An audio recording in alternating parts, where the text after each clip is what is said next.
Tuna wageni watatu, Mheshimiwa Sebastian Kapufi mbunge, ambao ni wadau wa maendeleo kutoka Marekani. Wadau wa maendeleo kutoka Marekani, karibuni sana.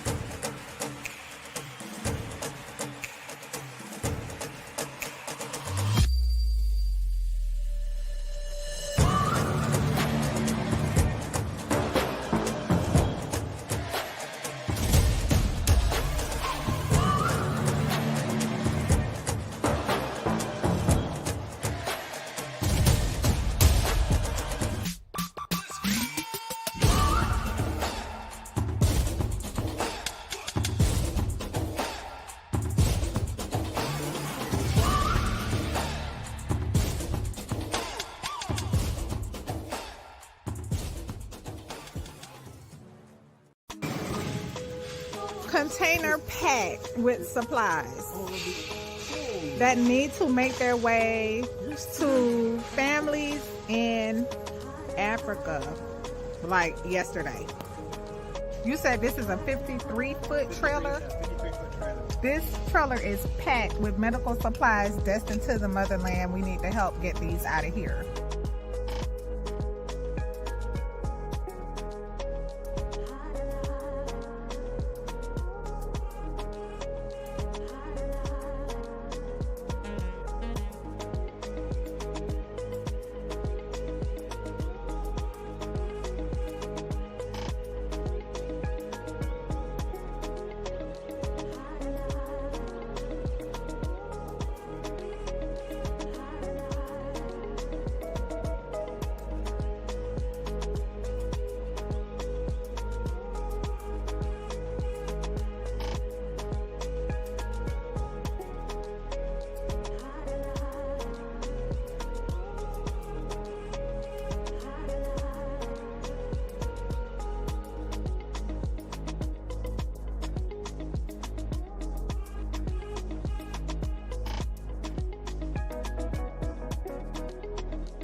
Shalom, Salama, Siemi, Shalom. Greetings to all my Israelite brothers and sisters from around the world,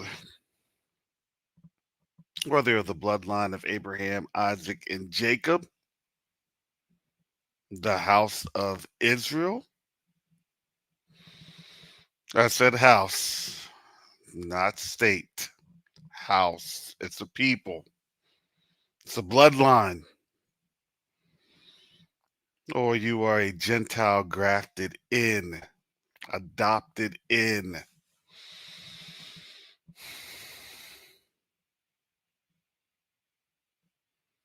By the blood of Yahushua HaMashiach. We welcome you this morning.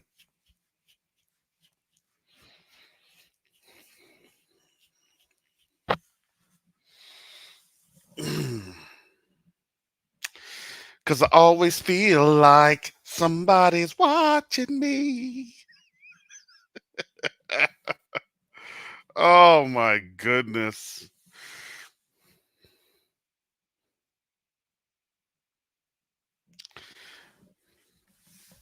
It was either that or I had something on from P. Diddy back in the 90s on my mind. I said, no, I can't go with that. It's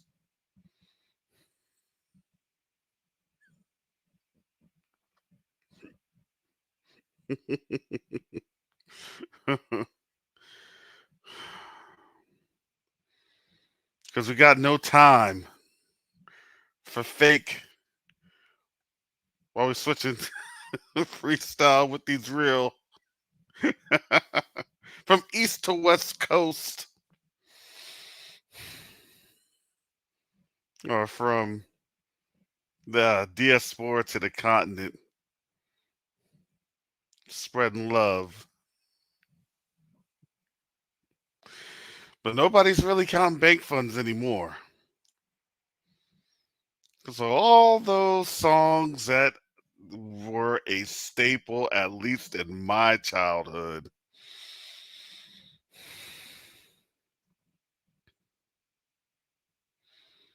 all that is now being judged.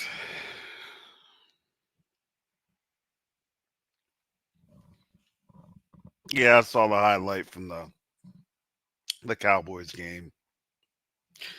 Very interesting. I got Sister Chantel on the back. I gotta get through my little 10-minute soliloquy on up here, and then we're gonna enjoy ourselves in this Martin Luther King Day. I don't know about you all, family, but it seems to me that this is the last holiday season.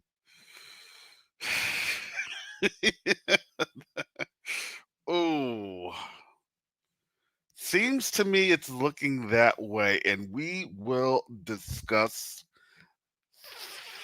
thoroughly. Had to over pronunciate.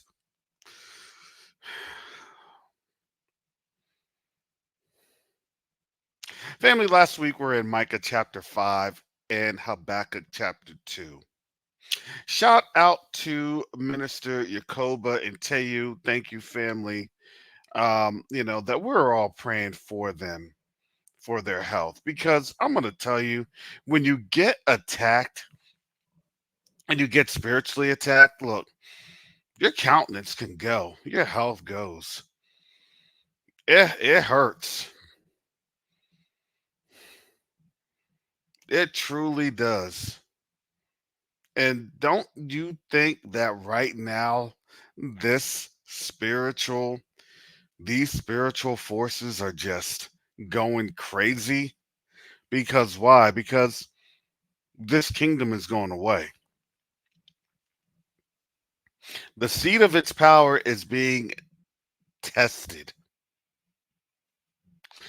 And you can see that the world is now looking at that change happening and occurring in front of its face. This is why situation critical.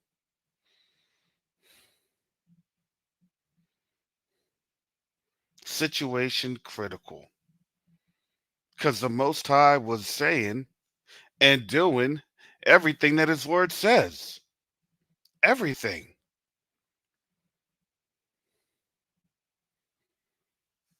We've been stating this not for 1, 2, 3 years. We've been doing this for a while. When this channel first started, I said, I don't know how much longer I have on this channel. I'll do it for the time, for the season. And now we're starting to see the season wrapping up. We're in a different time.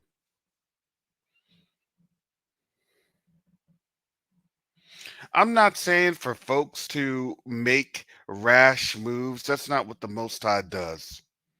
Most High is an Elohim of rush, rush, rush. It's never him. But be ready because now, because our heads are lifted and we're seeing what's happening. Let me tell you this, family. We're seeing what's happening, and because we know what's happening, guess what they're doing? All they can talk about is football and politics for Iowa and how Trump is about to have a blowout and hadn't even debated not one person. In the midst of all his legal, he's about to have a blowout. Am I surprised? No.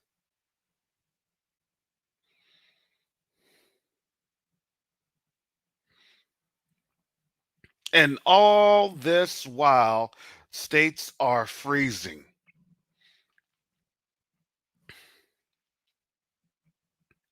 While states are freezing. Shalom, Sister Chantel. How goes it? I hope you're nice and warm and toasty over in the UK. It is freezing. I'm not even gonna lie, it's cold over here. Yeah, I'm under my covers. I'm sorry. I had to just be like, okay, because I was doing some stuff and I was like, right, I'm going back, coming back in, and I'm just gonna sit down. I made myself a coffee and I'm under my covers. I'm not even gonna play. I'm under my covers. I got my bed heater on and I'm under my covers because it's like it is proper cold. But yeah, it's crazy. It's crazy. I could tell you the temperatures, but it's not going to mean anything right now because obviously Celsius and Fahrenheit would have to do the exchange. So, So it's 0 degrees Celsius. well, it was -1 degrees Celsius, and it said that it feels more like -5 degrees. So Uh, so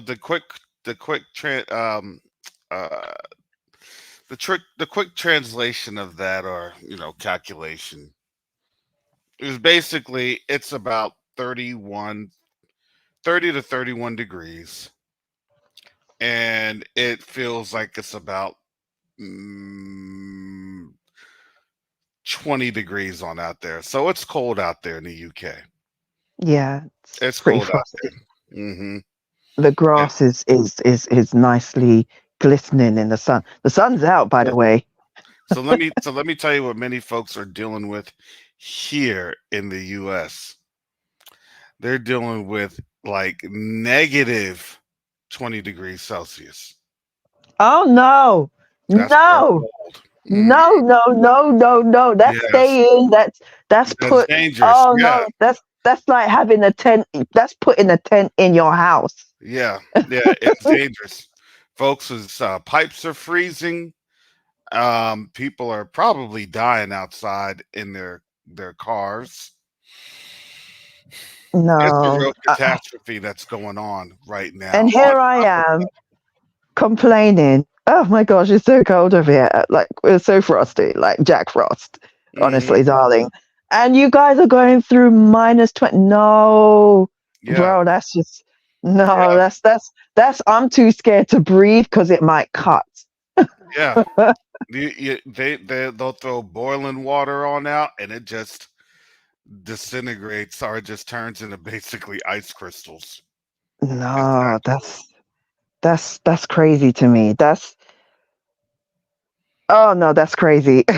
I'm just trying to think like, no, that's just crazy. That's let's sleep in our coats, kind of crazy. Mm-mm. Hmm. No, Yeah, no. that's how it is. Gosh, I hope you guys are okay. You know, I always every winter that kicks in. Uh-oh. So Chantel cut out. Can you hear me now? Yeah, we can hear you. Now we can hear you. Yeah, yeah, I cut have out. to turn the mic on and off, you know. But I was just saying that every winter every time it comes into winter, I always pray, ask the Most High to be with the homeless. I don't care who they are, black, white, whatever. Who wants to see um, you know, bodies on the street frozen? Hmm. That would be traumatizing, but not to be sounding selfish, because that is selfish. But it's like I'm not praying like, oh dear God, I don't want to see them. No, it's oh my goodness. If we're cold in our houses, I think what I can't even imagine what it's like for them to be on the street like that. It's horrible. And then obviously you got to deal with the you know people just look the Well, same way.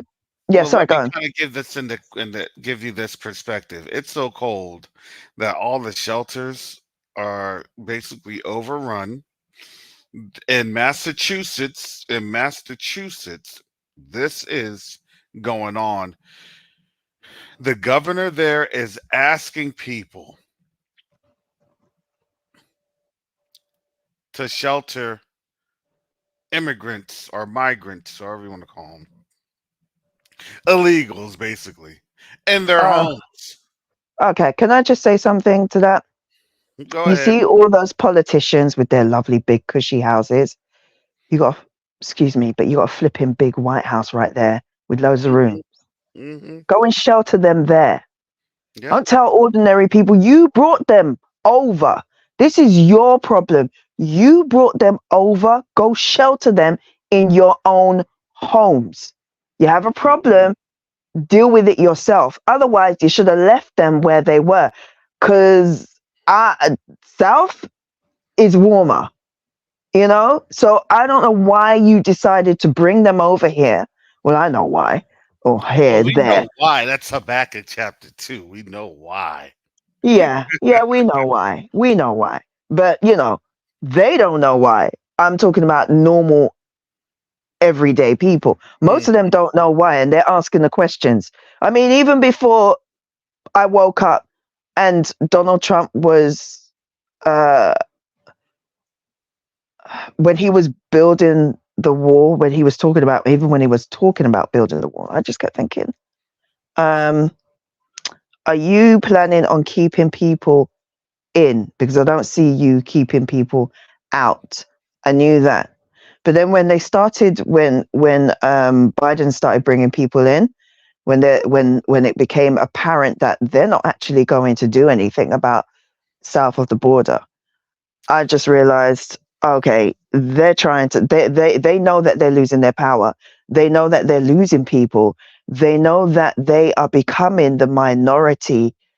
They're hoping that if they bring these people over, they'll be so grateful and they'll vote Democrats, and the Democrats can continue their their machinations and their heinous rule for another however long. And to be quite honest, it doesn't even matter who they bring on over. The whole point is you're bringing over a people that are going to always be against the interests of black folks. That's just how it goes. So yes, it is in their interest to bring in what backup, because as you said, Sister Chantel, their numbers are dwindling. They're bringing in their That's backup dancers. exactly. They have to bring in their Japhetic cousins, some that are more, you know, uh, uh, pigmented on the melanin scale, Mm, but that's how it goes, and they don't care. Hey, well, what about black folks? Who cares? They don't care about that. well, they all They're, will be caring today, soon. today is Martin Luther King Day here in the United States. Mm. You think any of them are even asking who's Martin Luther King? Why do you have a holiday off? They don't care. They don't care, but everybody knows anyway. It's Hmm. because they'll notice they'll all quote Martin Luther King when it's convenient, when it's expedient to them, Mm-hmm. when it's so-called black people are trying to come together and to do things for themselves, to benefit themselves, which is your right to do so, because everybody else does it. But even if everybody, it's your right to do so, to uplift your family. But that's when they want to come with the, oh, Martin Luther King, Dr. Martin Luther King said this and said that. We need to all come together and kumbaya. Where was all of that when we were in the gutter? I'm Mm-hmm. saying, like, I don't care. Like, Christianity's like, oh no, we all need to come together. Like, oh, that's being selfish. Be selfish. You know, I never understood Christianity. On one hand, it says in the scriptures, it says that you have to, in a sense, you have to be selfish because you have to, as you keep saying, seek out your own salvation. Right. Self-salvation, yes. Okay. Also, the Most High says, don't put anybody before me, not friend, not family, mother, daughter, children, husband. Don't put anybody before me.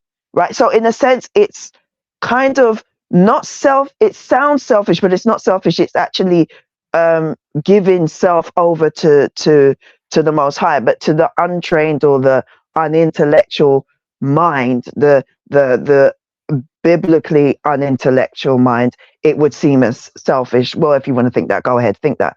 But it's, on one hand, you teach that as in the scriptures, but then you turn around and say, when it comes to the application of that, it's like, oh no, you can't be selfish. Well, it's like, I don't know, but a lot, like I said, a lot of things in the scriptures is really based about resources.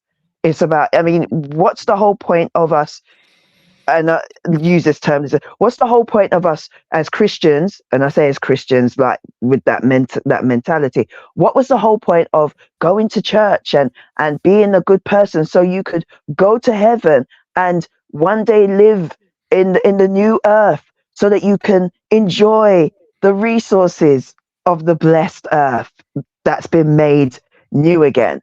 It's about resources. So it's like you want to separate and keep it spiritual when it suits you, but then it's about resources when you need it to be about resources when it benefits you. Well, let me back that on up, because here's the thing. Here's the thing. We have always been in a totally different conversation with them over this word than what we realized, because they would take it for the fact of, we need this for convenience of doing what? Of your own detriment. See, they won't be of any detriment to them, right? I cannot harm myself. Harming myself is stupid. I cannot deprive myself. Depriving myself is stupid. Mm, You get what I'm telling you? Well, that goes against the word. The word says that, you need to live and be exceedingly abundant, right? They'll quote Ephesians chapter 3 on you real quick, right? mhm, Exceedingly. So I can't live in. Well, what's fasting? I don't know. mhm, The word says something about it. Well, what about, constraint, self control? Loving your brother and sister. The love of Christ. Yeah, that's something that we're supposed to do.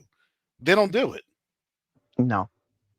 And now, it's funny. Now that's all becoming more self evident than what we have ever seen before. And I don't know if anybody had caught this, because let me tell you how buried this thing was in the media, okay? In the Western media, nobody covered this. Did you know that there was over 400,000 demonstrators in Washington, D.C. this past weekend? 400,000? No, I 400. did not. Brother Mike, did you know that there are over 400,000 demonstrators in D.C. this past weekend? Shalom. No, I did not know that, brother. Yes, there was. There was one of the largest Palestinian demonstrations on the nation's capital this weekend, and nobody said a word.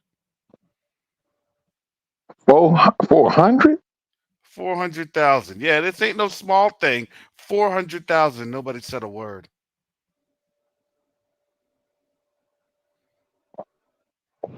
Wait a minute, hold on, brother.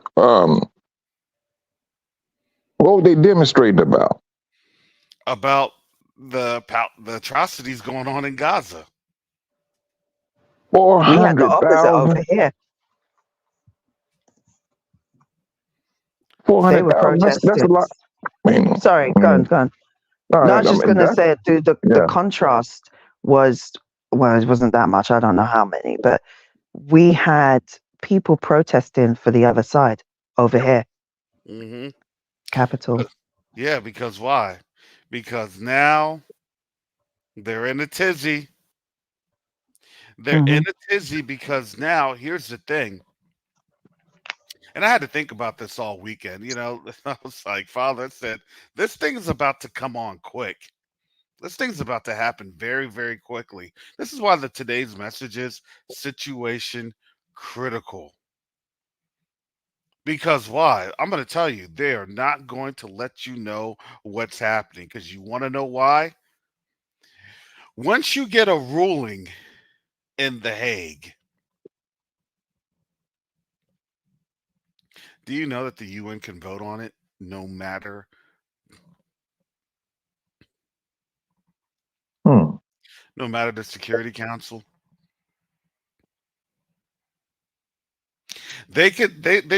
Some folks have said that they're just going to ignore it. Yeah, they could ignore it, but guess what? If you promote genocide or genocidal actions or activities, then guess what? Everyone is in the crosshairs. Hmm. Especially the ones that support it, like this country and yours. Dun dun dun dun. Dun dun. Hmm. Yeah. I mean, Now, when we had said this, we said, look, they're going to go to war. That was always the case, but there had to be a mechanism to be able to justify going to war. You just don't go to war just because. You just don't. All right, I'm You mad at said, you one day, and then you said it. yeah, yeah, I said that. Look, I was telling you, look, there's gonna be a mechanism for war, and now here's that mechanism. Now they're going to The Hague. Now there is a moral proclivity to take action. Mm, Hey, we were playing with you in Ukraine. Now we got to steamroll you. mm. Europe, you can either stand down or you can get steamrolled because we can't support this genocidal action. Do you all understand that? When Loud and people are clear. always ask about, well, how come Russia's not doing anything? There's a plan. We always think that because, when you fight a battle, you have a skirmish and you pull back from the skirmish. Oh, they're losing the war. No, they're not. Sometimes you have a contact and then you just fall back. Because why? You're just keeping the enemy on its heels. That's all you're doing.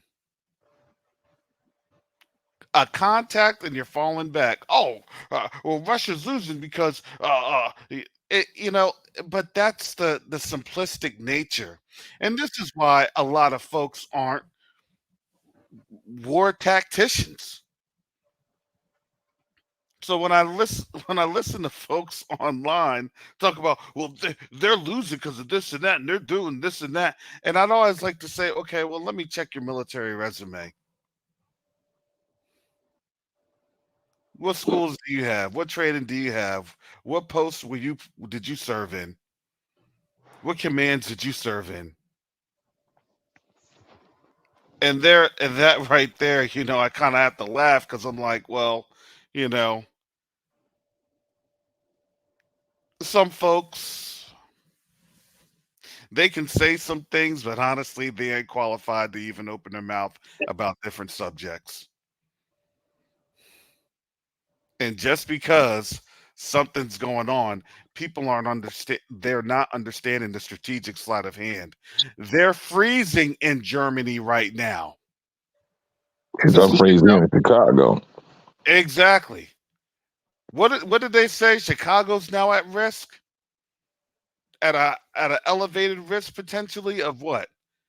Of not having the proper electric? And the lights was blinking. The lights, they've been blinking, but they was blinking the first, I mean, today is Monday, Sunday, Friday, Friday night. They just stopped, they just kept blinking. They'll go off and come back on. I know it's about to happen, you And that know. thing will be blinking for what? For like what? 2 more weeks? Because they look. The North is in the Arctic cold. When you start seeing polar bears show up, it's time for y'all to leave. The Man, polar bears in Germany. I went out to my truck. Man, my doors was frozen. You know, I literally had to like pry my doors open just to get it open. Mm-hmm. And I'm debating, should I go out there today to try to get back into it? Because I need to let it run. Because I mean, it's 2 days been sitting there. Because I ain't go outside. It's too cold, bro. Yeah, you can't let that gas just, Right. gas freeze. I know. Or you won't be doing anything till spring. When you gonna do something? Probably around March 1st. Yeah, it came in. I tell you, bro. Can Yeah. I Yeah, go ahead, Sister Chantel. is it possible to read like it's really it ties into what's going on right now, and I came across it. I just asked the Most High, where do you want me to read? And he just directed me to this scripture, but just bear with me. Okay, so I'm reading from Zephaniah chapter 2. Mm-hmm. And it says, gather yourselves together, yea, gather together, O nation not desired, before the decree bring forth. And that could be the decree or an order or law or something that could be pertaining to the Hague. Before the decree bring forth, before the day pass as the chaff, before the fierce anger of Yahuwah come upon you, before the day of Yahuwah's anger come upon you, seek ye Yahuwah, all ye meek of the earth. We are the meek. We are the meek of the earth that have been scattered across the earth, which have wrought his judgment. Wrought meaning to make, to manifest his judgment. We've manifested his judgment by coming, as it says, to gather. We've gathered ourselves and now we've come together. We pray, we fast. We have we're communing with each other. So we're bringing in his judgment. We call out to him, which then brings on his judgment to it, which have wrought his judgment. Seek righteousness, seek meekness. It may be ye shall be hid in the day of Yahuwah's anger. Now this is what stuck out for me. For Gaza shall be forsaken, and Ashkelon a desolation. That's still part of Gaza. They shall drive out Ashdod at the noonday. Now we just assume, some people read noonday and they think, oh, no, it means noonday means it would mean not just in the day, but it's talking in broad daylight. We're seeing this in broad daylight. They're going to be driven out in broad daylight. All of these things are happening. It's not being hidden anymore. In broad daylight for the whole world to see. And Ekron shall be rooted up. Woe unto the inhabitants of the sea coast. We're still talking about that region. The nation of the Sherethites, same region. The word of Yahuwah is against you, O Canaan, the land of the Philistines. Philistines, we already know that Philistines, Palestine is the same thing. I will even destroy thee, that there shall be no inhabitant. Remember I said, and we already know, it grieves us to see this. It's wrong. Wrong is wrong, right is right, and so on and so forth. But at the end of the day, We know what the Ottoman Empire did to us. We know what the Arab slave trade did to us. There is a payment, there is a cost, and unfortunately, it's come now, right? This is what's happening. So when people are like, well, what's going on? Why is this happening? This is why. This is what's happening. Why? Because of what they did to the Most High's people. Verse 6, and the sea coast shall be dwellings and cottages for the shepherds and folds for the flocks. And the coast shall be for the remnant of the house of Judah. We've still got our people over there who are treated as, even some of the Palestinians call them Cushi. Let's not get it twisted. Even they mistreat them, you know? So I always used to be like, well, why, if these people are being mistreated by these people, why do they go on to mistreat us? Why? Because the Lord's statute and commandment was not given to them. We were supposed to be the light, the beacon, the ambassador nation to the rest of these nations, to show them how to treat each other. But what did we do? We killed our own prophets. We showed them how to kill us. We showed them they're going to follow us, whether in righteousness or wickedness. That's why they follow us and do every little silly thing that we do. They copy. We do our hair a certain way. They copy. We wear our clothes a certain way. They copy. We sing a certain way. They copy. We rap. They rap. They copy everything we do. Right? Anyway, as and the coast shall be for the remnant of the house of Judah. They shall feed thereupon. In the houses of Ashkelon, they lie down in the evening. For Yahuwah their Elohim shall visit them and turn away their captivity. Those people are not in captivity. I'm not talking about the Gazans. You know who I'm talking about. They're not in captivity, right? They've held another group of people captive, but these group of people are going through their punishment, their issues right now, right? This is prophecy. You can't refute it, right? So they're going through what they're going through, but our people are still being held captive all over the world. I have heard the reproach of Moab and the revelings of the children of Ammon, whereby they have reproached my people and magnified themselves against their borders. Therefore, as I live, saith Yahuwah Sabaoth, the allure of Yasharel, surely Moab shall be as Sodom, and the children of Ammon as Gomorrah, even the breeding of nettles and salt pits, and a perpetual desolation. The residue of my people shall spoil them, and the remnant of my people shall possess them. This shall they have for their pride, because they have reproached and magnified themselves against the people of Yahuwah Sabaoth. Yahuwah will be terrible unto them, for he will famish all the Elohims of the earth, and men shall worship him, everyone from his place, even all the isles of the heathens. Ethiopia, you getting yours as well. Ye Ethiopians also, ye shall be slain by my sword.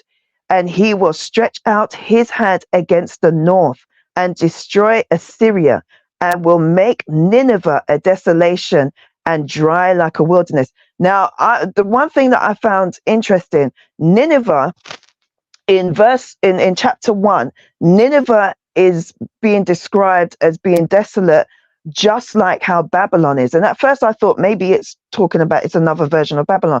But I thought to myself, what if it wasn't? What if Babylon, being America, is Babylon, but Nineveh is more a description of that land and the people living there? No, you mean that So, Eastern Mediterranean nation? Yes, that one there, the very same. Nineveh, a desolation and dry like a wilderness. Already is, so big whoop. And flocks shall lie down in the midst of her, all the beasts of the nations, both the cormorant and the bittern shall lodge in the upper lintels of it. Their voice shall sing in the windows. Desolation shall be in the thresholds, for he shall uncover the cedar works. And this is just the same thing that happens to Babylon, but it's happening to Nineveh. This is the rejoicing city that dwelt carelessly, that allows all kinds of sexual Mhm. proclivities and everything else going on, that said in her heart, I am those people. I am this. I am that. And there is Mm. none beside me. How is Mm. she become a desolation, a place for beasts to lie down in? Everyone in that passeth by her shall hiss and wag his hand. They are going to go through the same thing as Babylon. Mm. And I needed to, I found this, and the Most High be praised, hallelujah. Because when I saw this, I was like, especially when I saw Gaza shall be, forsaken, and they must feel like they're being forsaken. But the Most High needs to put things in order, because He's going to use them as a means to bring about the valley of decision. This is it. All these nations coming down. And if you remember, Karis, when we watched, what's his face, that guy who I sent you his stuff, and all these Christians are talking about, oh, this is Ezekiel 38, and they're coming up against Israel and this, that, and the other. I'm like,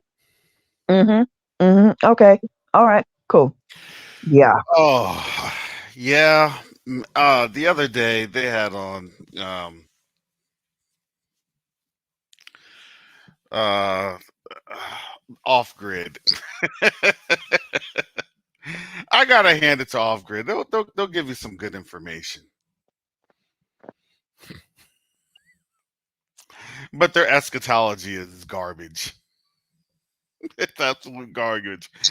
And you know, I can't blame them because, you know, when you have that Eurocentric eschatology, you know, this is going to look weird. It's going to look right contradictory to what the word says. So when you read Zephaniah chapter 2, and then that's confirmed because that's the Most High confirming it, what happens? Mm, What is it exactly. that they can say? They can't say anything. It was funny because in the chat, there was a response made. I don't read the Apocrypha. And we had to Somebody said laugh. they don't read the Apocrypha. Yeah, and we had to laugh because it was like a reference was made to Jasher. It's like, well, think about Jasher. Then the moderator said, I don't read the Apocrypha. I said, well, that's interesting. So the comment was made again, you know, well, what about Joshua 10 and 13? Mm. Where the book of Joshua refers to or Yeah, in context it mentioned it. things not Mm-hmm.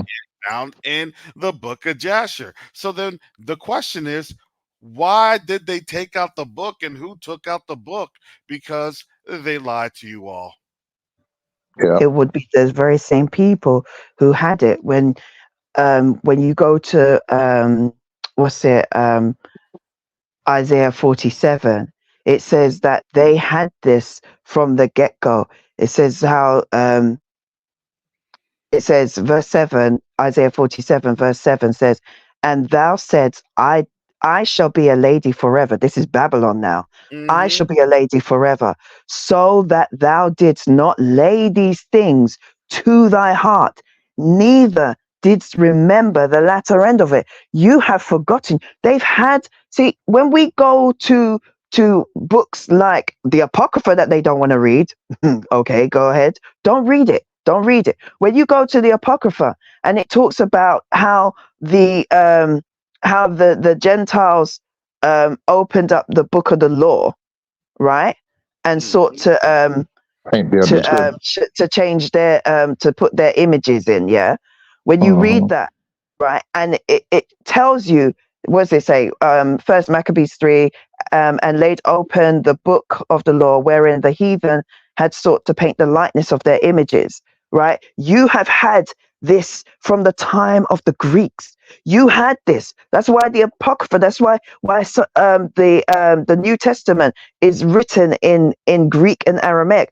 You had this, and you did not even consider the latter end of it. You've had these books for 2,000 years, and you didn't even understand it. All this time, 2,000 years, you had this. And now that we've come to the end of it, now we are about to see Esau's end and Jacob's rule begin. You are in confusion. You are perplexed. You're literally like the waves roaring and turbulent. You don't understand what's going on. And then of course you're trying to fill in the blanks and say, well, this is what this means. And you're reading everything out of context and you're just pulling out bits and pieces and it makes no sense. Crazy. Yes, it is. Brother Mike, go ahead. I know you had something. No, I was just listening to Sister Santel, but yeah, she's saying everything I believe right now. I think we are up. I think we are under attack. A whole lot, a lot harder than what we may be used to. Now, I do see that because it will give off the appearance as this world continues to go the way it's going with the arrogance and these nations. There's a whole lot more that's happened to us as a nation. I mean, especially here in the States and in the UK or the European lands, rather. But I see that we are being bombarded with a lot more unnecessary stuff, and you can just near about feel a wicked sense around you. It's like, hey man, you be thinking about some stuff you don't usually think about. And this is what I've been noticing, and I've been talking to other Hebrew brothers and sisters, and they were like, yeah, I be feeling so and so. And one brother said, man, I was just sitting around, Mike, thinking, should I go back to church? And I'm like, why was you thinking? He said, man, I don't know why. He said, I had to give into prayer. And it just, this is Hashatan, and it's minions. And so when you know that you're about to step into the judgment hand of the Almighty, and that is, I'm speaking about Hashatan. Yeah, they gonna do any and everything to us and against us, because the day that Yah stands up, oh man, it's going to be a relief on us. I mean, you talking about stress and nerve damage that we all been through. That's something you just don't get over overnight. But the moment that Yah stands up and said, the world will have to know that I love you, that's a healing to us. That will be one of the most satisfying healing that we can ever get. Is that acknowledgement that these are my people and I love them. I had to discipline them, but I love them. And now the world will have to pay for what they did to God's people. Man, how many years are we going back? Well, yeah, well over 2,000. And the thing that I think is more appropriate, right, is listen. Their rules are, and not just their rules. Think about this. Their system that they set up is now being used against them to condemn them. They literally set up a system that's now being turned back on to them. You see what I'm saying? It was like the International Court of Justice set up by the West. Something they set up. Something they set up. Something they literally set up is now being turned on them. How? You can't make this stuff up. That's the power of the Most High. Think about this. 2 weeks ago, they were saying, "Oh, this will never be heard in The Hague and everything else and all this other stuff," right? What's going on over there in the East Mediterranean nations or area? They'll never hear it in The Hague, or it's going to be this, or it's going to be that. Now look at what's happening. Mm. I believe. Let me take a look. I want to see when the next ICJ hearing is.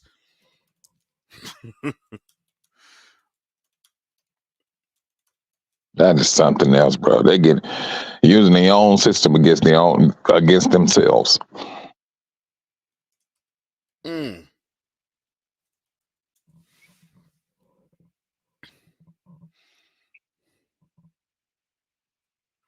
I'm trying to look. This is the New York Times. No, it's not going to let me continue. So I got to have that subscription. So when do they? Go ahead.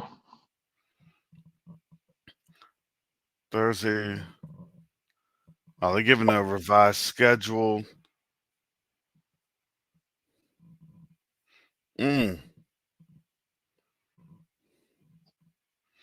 That I'm still trying to figure out revised schedule for the hearings. So I mean, when do the 48ers supposed to make a response?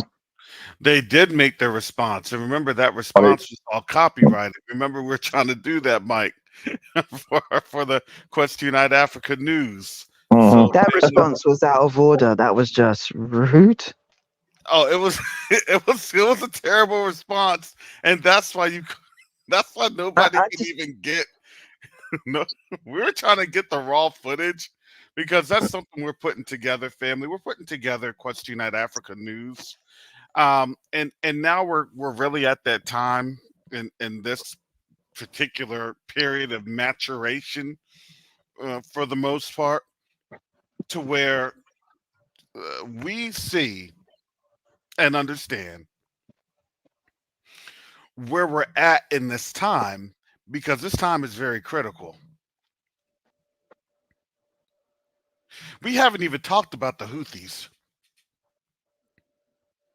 We haven't even talked about Lebanon. We haven't even talked about Venezuela. They don't try to make everybody forget about Venezuela. You even have things going on in North Korea. And it's about to get hot in Taiwan. Oh my goodness. We had the Taiwanese election this weekend also. Yes, you did. There's so much to pick and choose, isn't there? There's a lot. This is why we're bringing the Quest to Unite Africa News. This is literally where we're at right now. We're not see, shout out to Yakoba and Teyu. We were talking prophecy, hallelujah, and we're still talking prophecy. But now we need to get the news to our people, because let me tell you, this news thing is going to be weaponized against us. It's going to be. It has to be. I think they already started, Karis. I mean, my internet was off yesterday. It just came on this morning. Mm-hmm. And they started it already. And so, I mean, it's not something that's blowing my mind. And then I think TikTok was down too. Oh, there's a couple things. Yeah, my internet was messing up yesterday as Dante was going in. So shout out to brother Dante. Flat Earth versus sphered Earth. They would love nothing more than to completely eradicate and annihilate TikTok off the face of the earth. They hate TikTok. Mm-hmm. and I imagine that place over there hates TikTok more than anybody on this earth right now. Oh yeah, they're spilling all the tea. They're spilling all their business. So in secrecy, right? Dark language, shadowy language. Didn't we read this all? Daniel chapter 8. Yeah.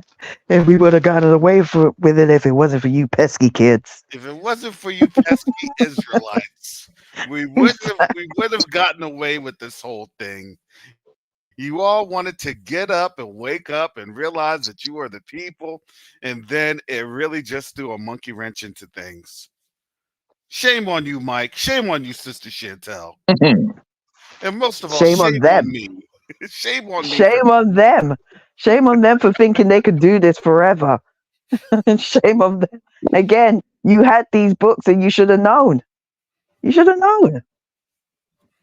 mm, But they Shame on taught you. I mean the 48ers and the rest of the world taught themselves a lie, and they entertained the lie, and now, ah, well, listen, Mike, it's one of those things. You when they wanted to play R. Kelly, I believe I could fly, right? And then they went on up to the Chicago Tower on up there, the Trump Tower in Chicago, right? And then they uh, thought that they could step off that ledge and be like, and I believe in me. Da-da-da. If hit that I concrete and splat. they were bugging out on that chorus. I believe I can fly. Woo! Oh my goodness, no, yeah. Man. Mm. It's, I mean, but you Oh, know what? But let me ask you something. What do how much power does the UN have uh, that can work against the 48ers doing what they're doing? the thing is, what that is actually showing is that the UN will literally be a divided house. How can Hashatan work itself against Hashatan, right? A house divided cannot what? It Can cannot I stand. stand? Then it's not United Nations, is it? Bingo. Wait a minute. Bingo. Say it again, Sister Chantel. Say it again. Well, it's not United Nations. If you can't agree on this, and this is going to be a big thing, that's going to cause a big blowout. I can only imagine. Mm-hmm. The United Nations, it might actually just be the United European Nations at the end of this, because it's Well, only going to be the Europeans or the not the non-melanated people that will champion. Except that I noticed there's a lot of people that stand in agreement with South Africa. One yeah, nation out of Europe was Belgium. I was like, okay. because you want to know why? I'm going to tell you this. You're going to start to see a very big fracturing, especially in Europe. Mm. I'm going to tell you it'll probably be the Europe, the Netherlands, the French. Obviously, the French. France. It'll be the French. And honestly, I can see Spain and Portugal and Italy and Greece siding with the global south. Of course they were, because they're going to feel bitter and say, well, in Europe, they look at us, they call us pigs. We are Mhm. not pigs. No, but they really do.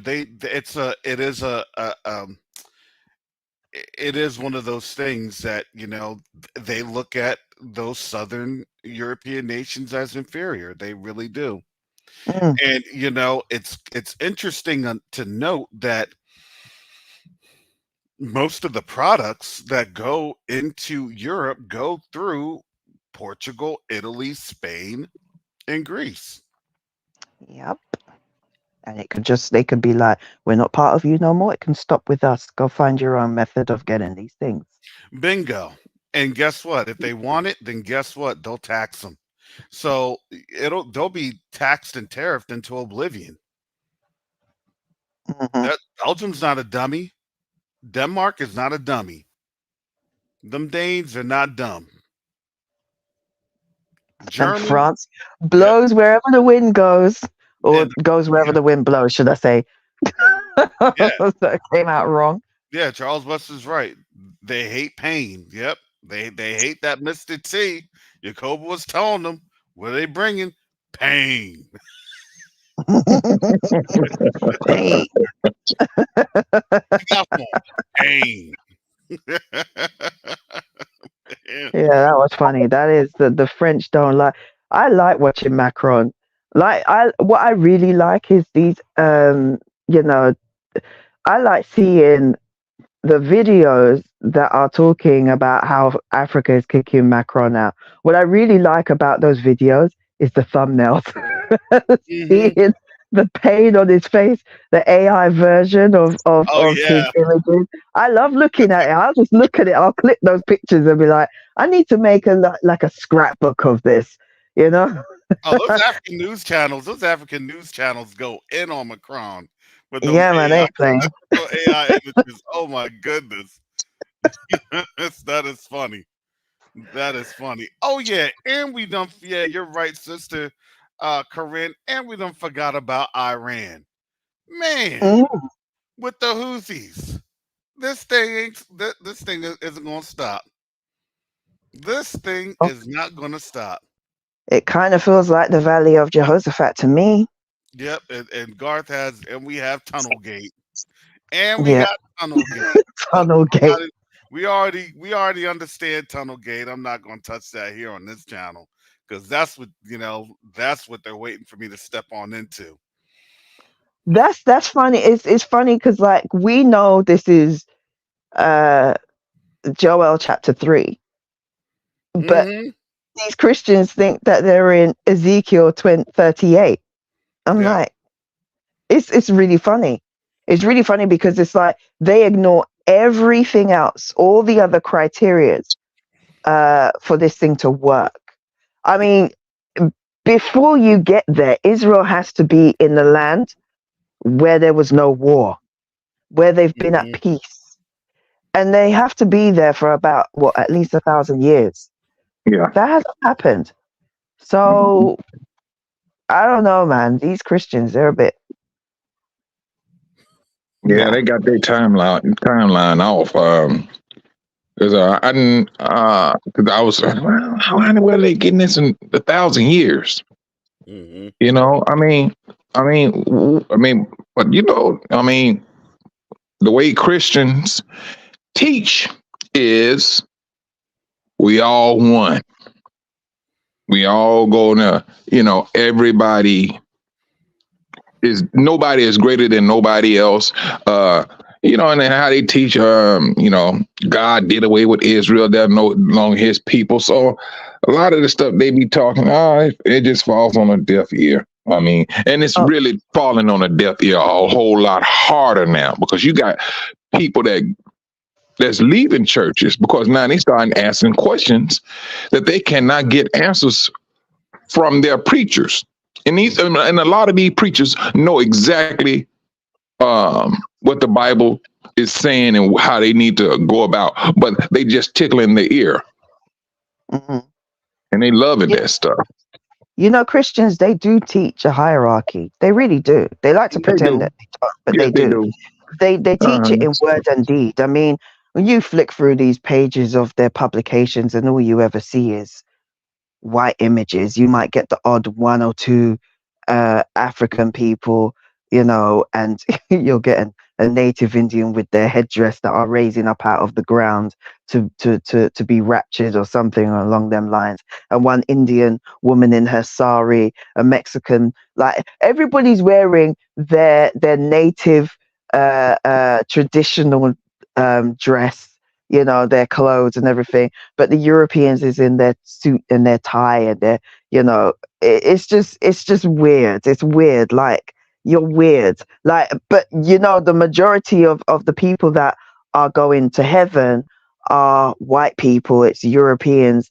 When you see the pictures of them actually in heaven, it's like a sea of white. I mean, you are the people who literally live like devils down here, right? But you're going to go up to heaven and we're going to be your servants up in heaven.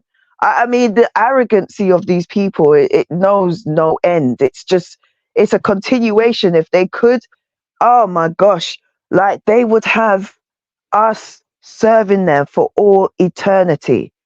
Like, where do you people get off? Like, for real? Well, I know what you're saying on that one. Because I asked some brothers, I was like, why is it, when you're talking about you showing that the angels? I said, well, if you're telling me that color does not matter, I said, well, why everybody in the Bible are you depicting them with European names, and you have them, all of them gonna be white, even the angels.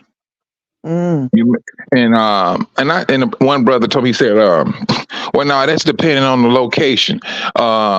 Like in like they said in America, they told me that there are more Europeans in America, and That's then a it lie. is than blacks. I was like, okay, still.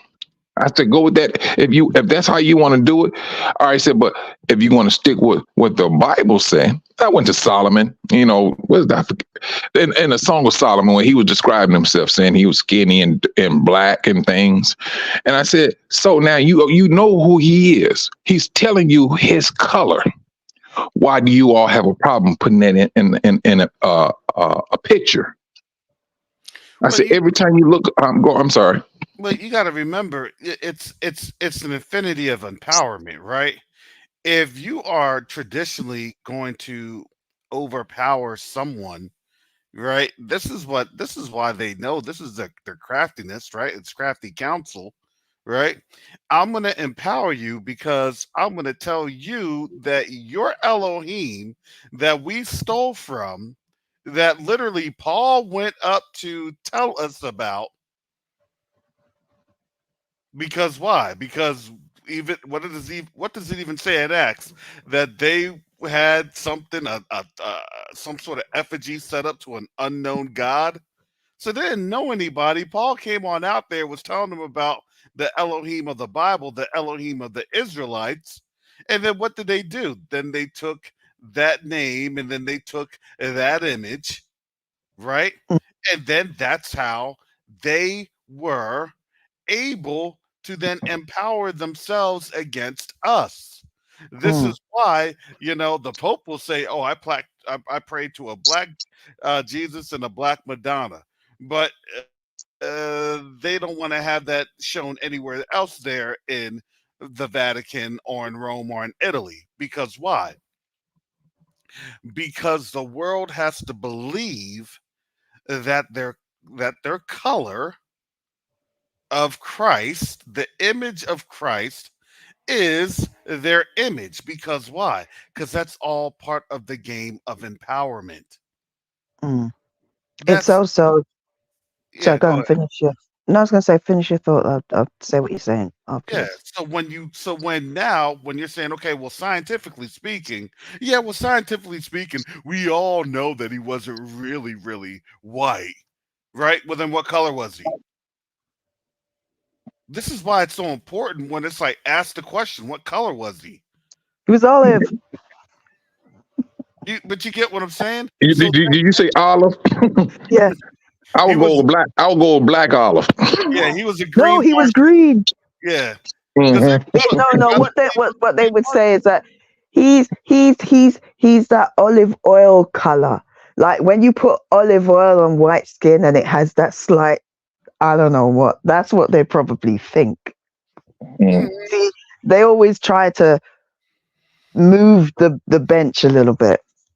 Shoot, But not I a was little gonna bit. say, Go I ahead, was just sis. gonna quickly say that in regards to uh the image of empowering, while it empowers them, it was like the biggest diss for us. And not only that, it was a constant reminder of, we subjugated you. You remember that image of I think it's one of the medals that they have over here with what's it the angel, is it St. George? I think it's St. George defeating the devil, and it's this white angel that's got his foot on the neck of this devil, and he usually tends to have afro looking hair and everything. They paint him green, but at the end of the day, they paint him green for whatever purpose, but to try and hide. But the fact is that it's also a way of actually saying that we, although you can say, well, scientifically speaking, the world was black and we were this and the other, you could put it in front of them and they'll even agree to it. But at the end of the day, it's image is more powerful, because if image wasn't powerful, when you look at the M sign, that's McDonald's. It's powerful. You see that all over the world. You don't even need to speak English. You just see that and you know what it is. And people will go with, you could turn around and tell people, yeah, you don't want to eat that stuff and you'll list off all the scientific, stuff that's in it that is bad for you, but they don't care. It's like, I see that sign, I want the burger, I want the fries, I want the this, and it's the same thing. But it's like the image shows that it's like, okay, so yeah, fine, but you know what? We're gonna put this image as this white Jesus, the angels are white, flip the Holy Spirit is white. It's a white mist. And what does that tell you? And it's almost like, okay, so yeah, well, yeah, maybe he's black, whatever, but what are you gonna do about it? Well, I've remember, conquered you. this is why they vehemently stay away from the Apocrypha, because when they have to read the Apocrypha, they actually look and they actually have to see. Well, Lamech was scared of Noah because he looked like what? The Watchers. And what were the Watchers doing? They were doing wickedness Mm-hmm. to the people in those days. See, this is why there's a bigger conversation here that a lot of people don't want to take on up when it comes through into DNA and things of that nature. This is why the Vatican did not want to open up their archives back in 2020. Remember, they're about to do that because everybody's requesting the Vatican open up its archives. And because remember, we were coming on the scene, we were starting to get very vocal. Hey, well, then you tell us wrong. You tell us that and you prove that scripturally. Why don't you all let us see the archives? Remember, Whose archives I want to see as well? Let the exactly. Vatican open up, and let the Smithsonian open up, and let's And why open up is the Book that? of Enoch and Jasher. Exactly. And why was that? Because remember, all the books that has all of that valuable information that's not refuted, that's the primary sources, guess what? They make sure that they're marked so extraordinarily high that being able to get a copy or even laying your eyes on that information now comes with a cost. This is why, family, Quest Unite Africa is doing this news channel. We're getting ready to launch that. It has to be. We're at this time because now information is going to come at a cost. Information is going to come at a premium. This is how it's going to go. And they talk The about age of darkness. wars. I'm not talking about the one person with the you better know, you better, not that person, but Garth does his voice good. but there's information wars because why? Because information's power. Think about how much information they wanted to keep out of our hands. Mm-hmm. And Hey. their own system is opening up information that we going in and getting. Mm-hmm. And now they're actually having to confront that. See, it's not necessarily about us getting the information. Believe it or not, it's not about us getting the information. It's literally about them receiving the information and what they're going to do about it. It's about their children receiving it, to be honest. Yeah. Remember, what is it? I was watching the Lucas channel. I forgot what the title is, but I think Amazing Lucas, if I'm not mistaken. Yes. And I'm not gonna lie, I came across his channel a couple years ago, and he was drinking, the the other juice. Yes, But he now, was. But now, He's woke up.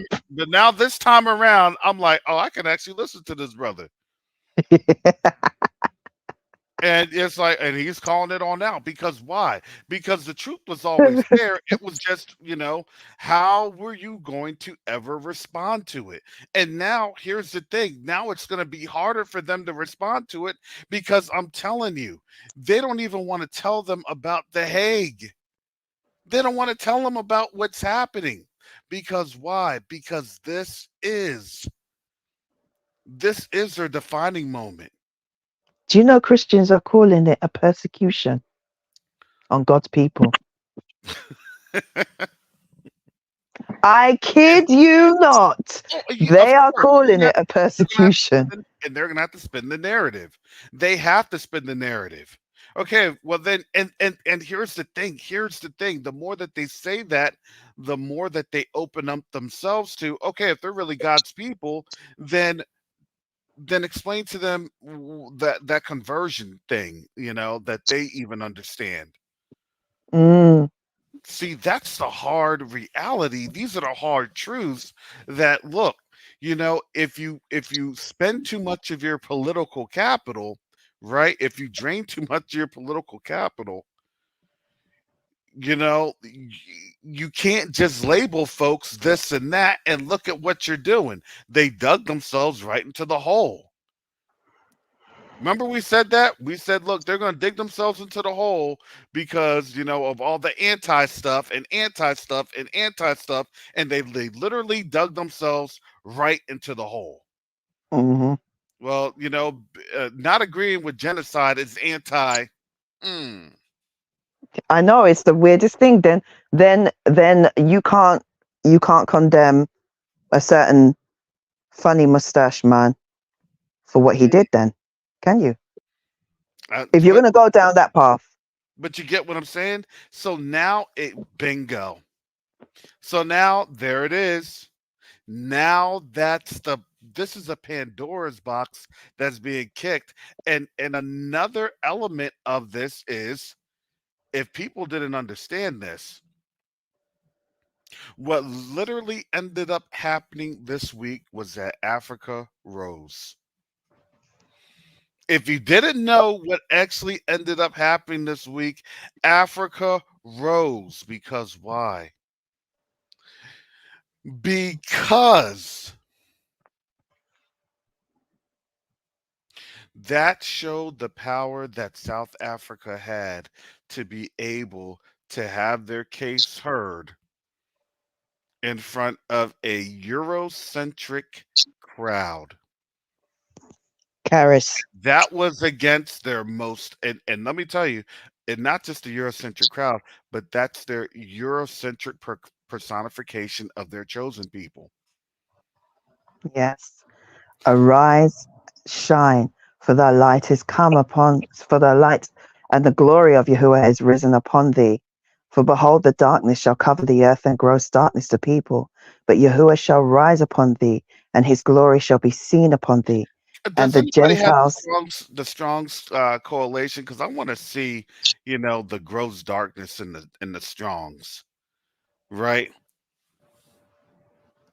So Strong's concordance. I usually will go here to Strong's concordance. Well, let me ask you something, though. I've been hearing a lot of talk about what's canon and what's not canon. Who's making that decision? Oh, that's the Catholic Church. Oh, well, shoot, man, please. All right, so, all right. But one thing it showed me is when it comes to the Bible and the Apocryphers, it should really impress upon us to show how disappointed Yah was. He was upset at us, and he allowed them to take our history and break books up, take books out. He allowed them to do that.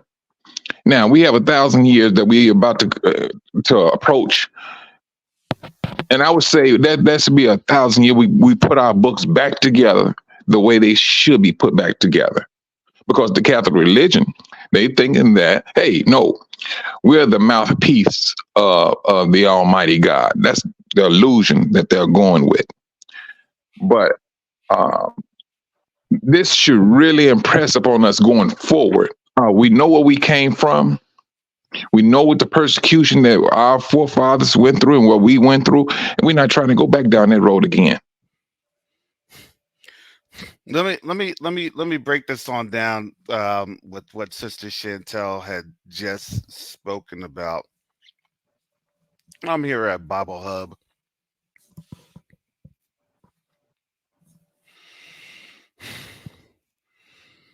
And I'm going to share the screen. Wow. I got to share the screen. Okay. So this is, so let me get back to here so y'all can see this. So this is Isaiah chapter 60 and 2. Yahuwah arise over you, but over you the people in deep darkness, right? So deep darkness, cloud, heavy cloud, right? So I'm looking at it as well. thick, heavy cloud, right? Heavy. A cloud is basically, right, you're not able to see through the clouds, right? Mm-hmm. Not being able to see through the clouds is a form of darkness. This is Arafel. That's what they're trying to say for strong concordance. And then this is darkness, that shall cover the darkness, right? And this is definition darkness or obscurity. They're not able to see because they're spiritually being darkened through obscurity. But This you know, madness, they're going through a spiritual madness at this time. but you know, Karis, it also says, if you go down further, it says probably from Araf, gloom as of a lowering sky. Now, some people want to, think of in terms of the sky lowering, the darkness, whatever. I'm not talking about that, but I'm talking about like as if the bar has been. You went out again, Sister Chantel.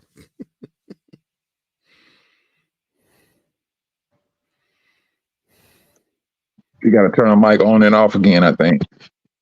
Can you hear me now? Yeah, now we Yeah, can we hear hear you you. now. Right. I was just saying it says probably from Araf, like Araf, Araph, gloom as of a lowering sky. Now, obviously some people would say the darkness, the sky and everything like that. But I'm not referring to that. I'm referring to, as it says, as of a lowering sky, like an example, like for example, it's kind of like the morals of society have been lowered, like the standard, like how they are as a people has just lowered.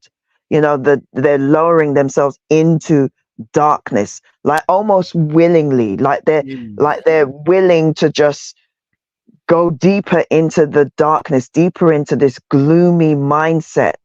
That you can sort of like when you go in further down, that's what it says, probably from Araf, gloom as of a lowering sky, grows thick, dark cloudness, so yeah, I see that as almost like the lowering. And we've seen that every generation just gets, the moral standard just goes lower and lower and lower.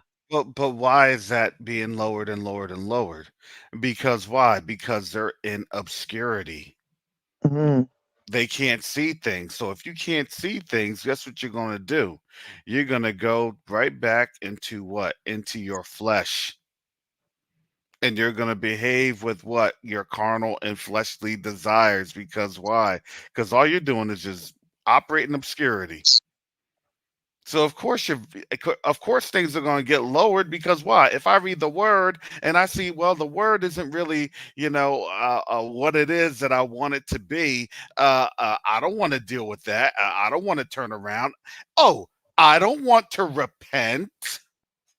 I don't want to recompense. I don't want to pay reparations. I'm just saying. I mean, do we see this? The more that we say that, the more we hear them say that they won't pay, right? The more judgments on the way. You know, you know that song. You know when he was the what's his name, Paul Beck. You went out again. Cutting. You went out, Sister Chantel. Sorry, can you hear me now? Yeah. Mm-hmm. Yeah, when he was when I was watching Paul Begley, right, and he kept putting music on. There was this one song. Oh my gosh, it's so American. It almost makes me feel, But what's it called? Something about you can't damn America. I'm Yeah, like, Brother George sent me that video, and I had to just kind of roll my eyes. I was like, really? they're in opposition to the Most High. They don't realize it. The Most High damns you. Like the Oh, Most High damns you, mm-hmm. Well, they don't but believe you in can't. the Most High. Remember, their Elohim is a different Elohim. We've been telling folks that. Of Now course. now I think folks either they're beginning to understand it, or now their hearts are so hardened that no, it'll never happen. Look, no matter what, look, this year judgment's on the way.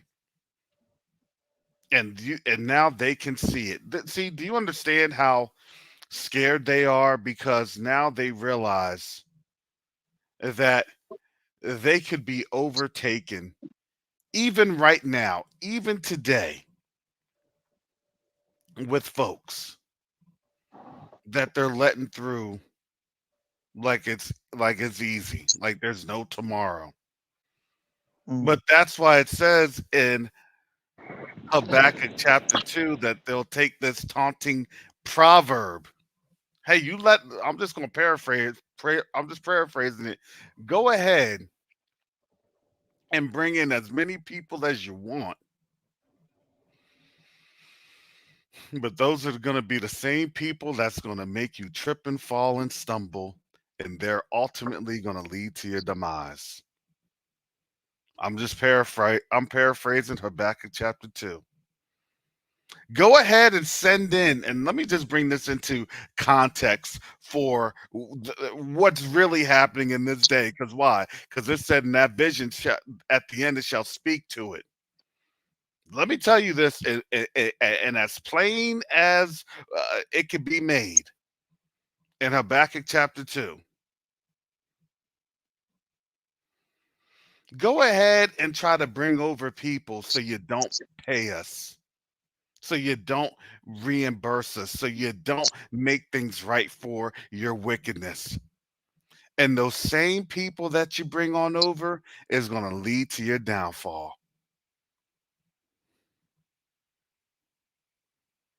That's literally Habakkuk chapter 2.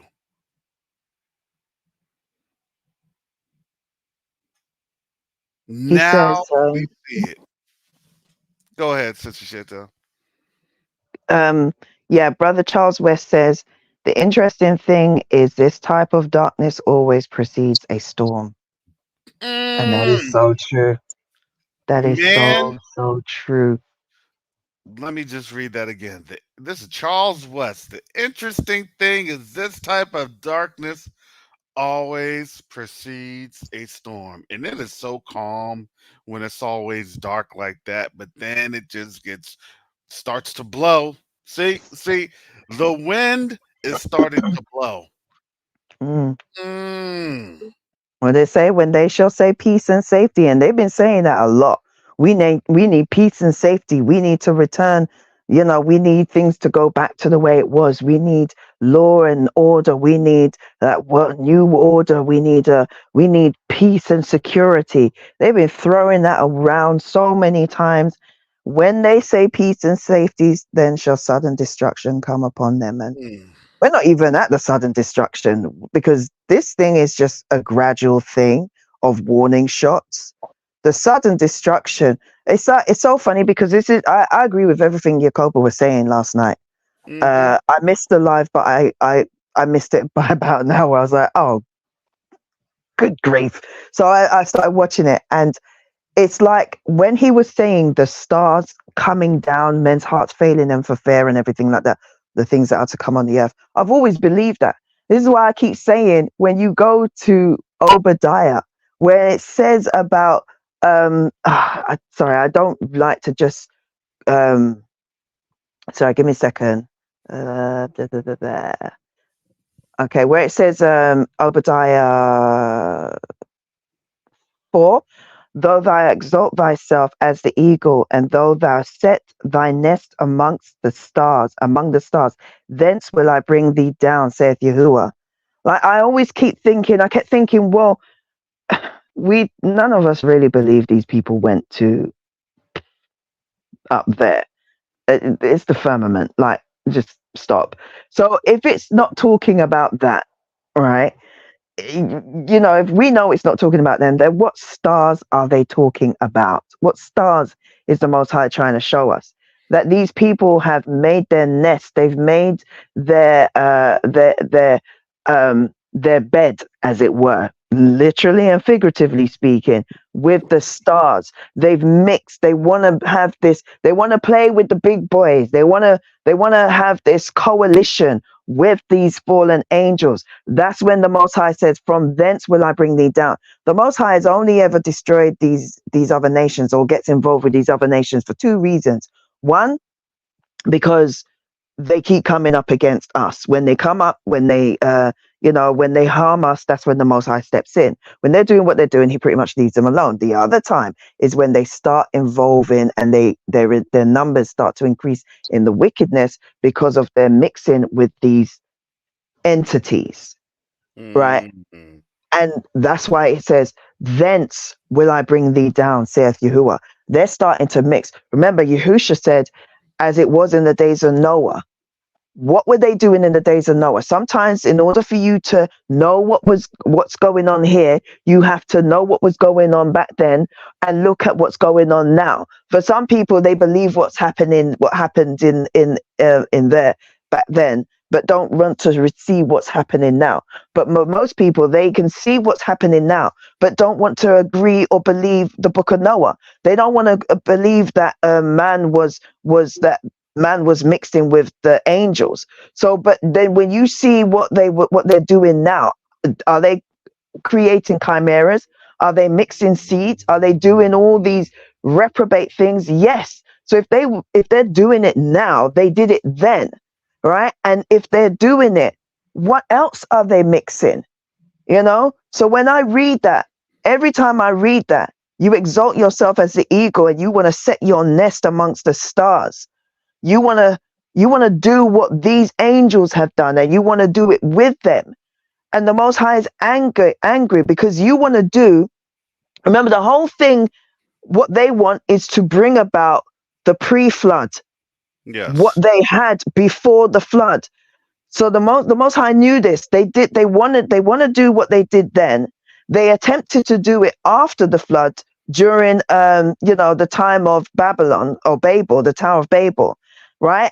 And they're trying to do it again. And that's why the Most High is saying, thence will I bring thee down. I'm going to bring you down from that, because you think you can do this, because you're trying to come at me. That's just how I see things, I mean, that's the way Pharaoh thought. I said the same. He said the same. He said no. He had to. He kept Pharaoh alive so that he can see his power. Mm-hmm. Because Yah could have struck him dead at any moment, but he had to show his people, the Egyptians as well as the Israelites, who the true God was. It's just that simple. But now, like the brother said, You got dark times. Now you got to see the storm. The storm is Yeah, right there.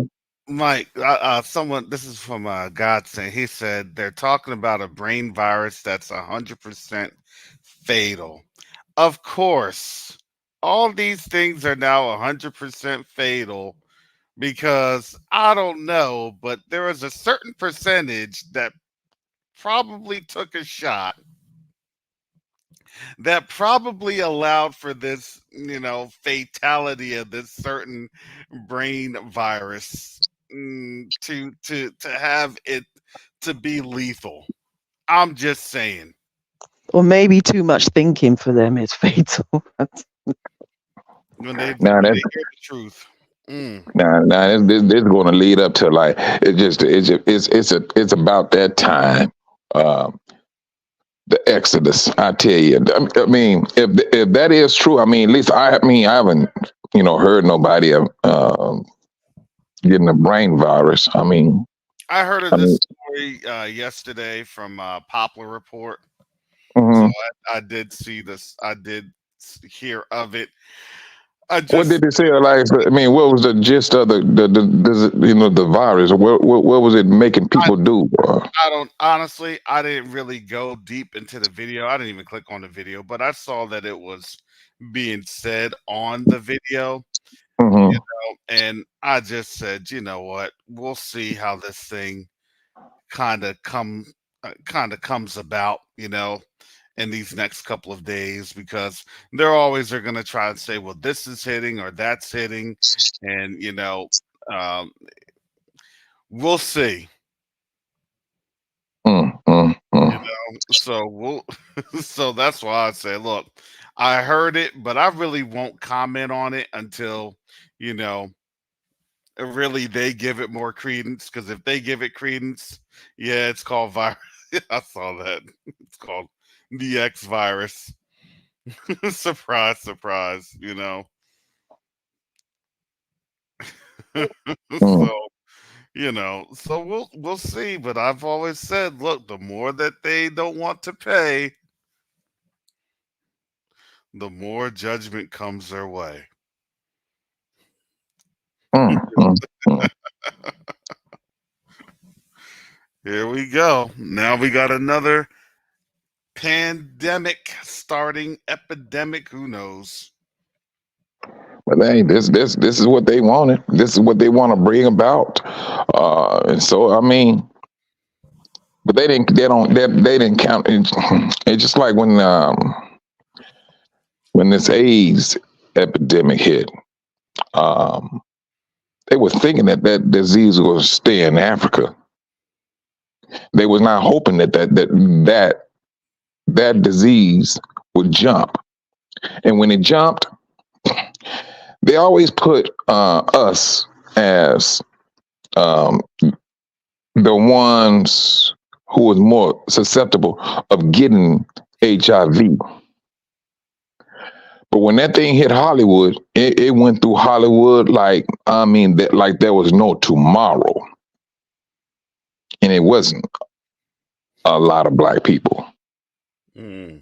But every time they put something out, it always backfire. And then because the moment they get it, they wither away quick. But Mike, remember, and I always have to say this: remember how hard they were trying to target us to take the lollipop. Yeah. They were unrelentless. Oh, if Hmm. you don't do that, if you know, Yeah. you're Oh, gonna I'm hurt gonna tell you the family, who and you're gonna, right. all this outlandish nonsense that I'm gonna tell they. you. Yeah, go ahead, Mike. Yeah. I'm gonna tell you. Steve Harvey was one of them. When Hmm. they was he was making fun of people. He was saying this. Him and his nephew Tommy. They all. And then this is during the Christmas time. Oh no, I know. Ain't none of my family. If you ain't took your shot, you ain't coming over for Christmas dinner and all that nonsense. But he was talking and joking and making fun of people who didn't take it, calling them silly, so and so this and so on. Yeah, okay. And now they just had it last month that they saying that the lollipop, now they saying that it does causes blood clots. Yeah, You know what I'm saying? sad. Man, come on with that dumb. Oh man, please. Yeah, I mean, there was one time the world was a big bully. Oh, you need to do this, I mean, if you want to talk about a fear tactic, that was the fear tactic. I had friends who developed the sickness, and they thought they was not gonna make it. They was all on the breathing apparatus. And he said, "Man, I had to go for therapy to learn how to breathe again." This is what they were saying. I'm like, "Are you joking me? You got to learn how to breathe again because of whatever this machine, whatever it was doing." I mean, I don't know, but I heard plenty of people say the same thing. But They had to this be is on what they brought up. oxygen. Respirator, yeah, respirators. Mm-hmm. Having COPD now because of things like I said this on this channel. You can search the archives. You can search the videos that's still on up that YouTube hasn't deleted. I said I will not take that thing. And nobody knows what's literally in the ingredients, and nobody knew. And still don't know. For those that wanted to save their lives, they shall do what? Lose it. And for those that will lose their lives, for who? For his sake shall do what? Shall save it. But okay, go ahead, Mike. I mean, I think, this is just me, Karis. I don't have no proof. It just, I don't trust this system.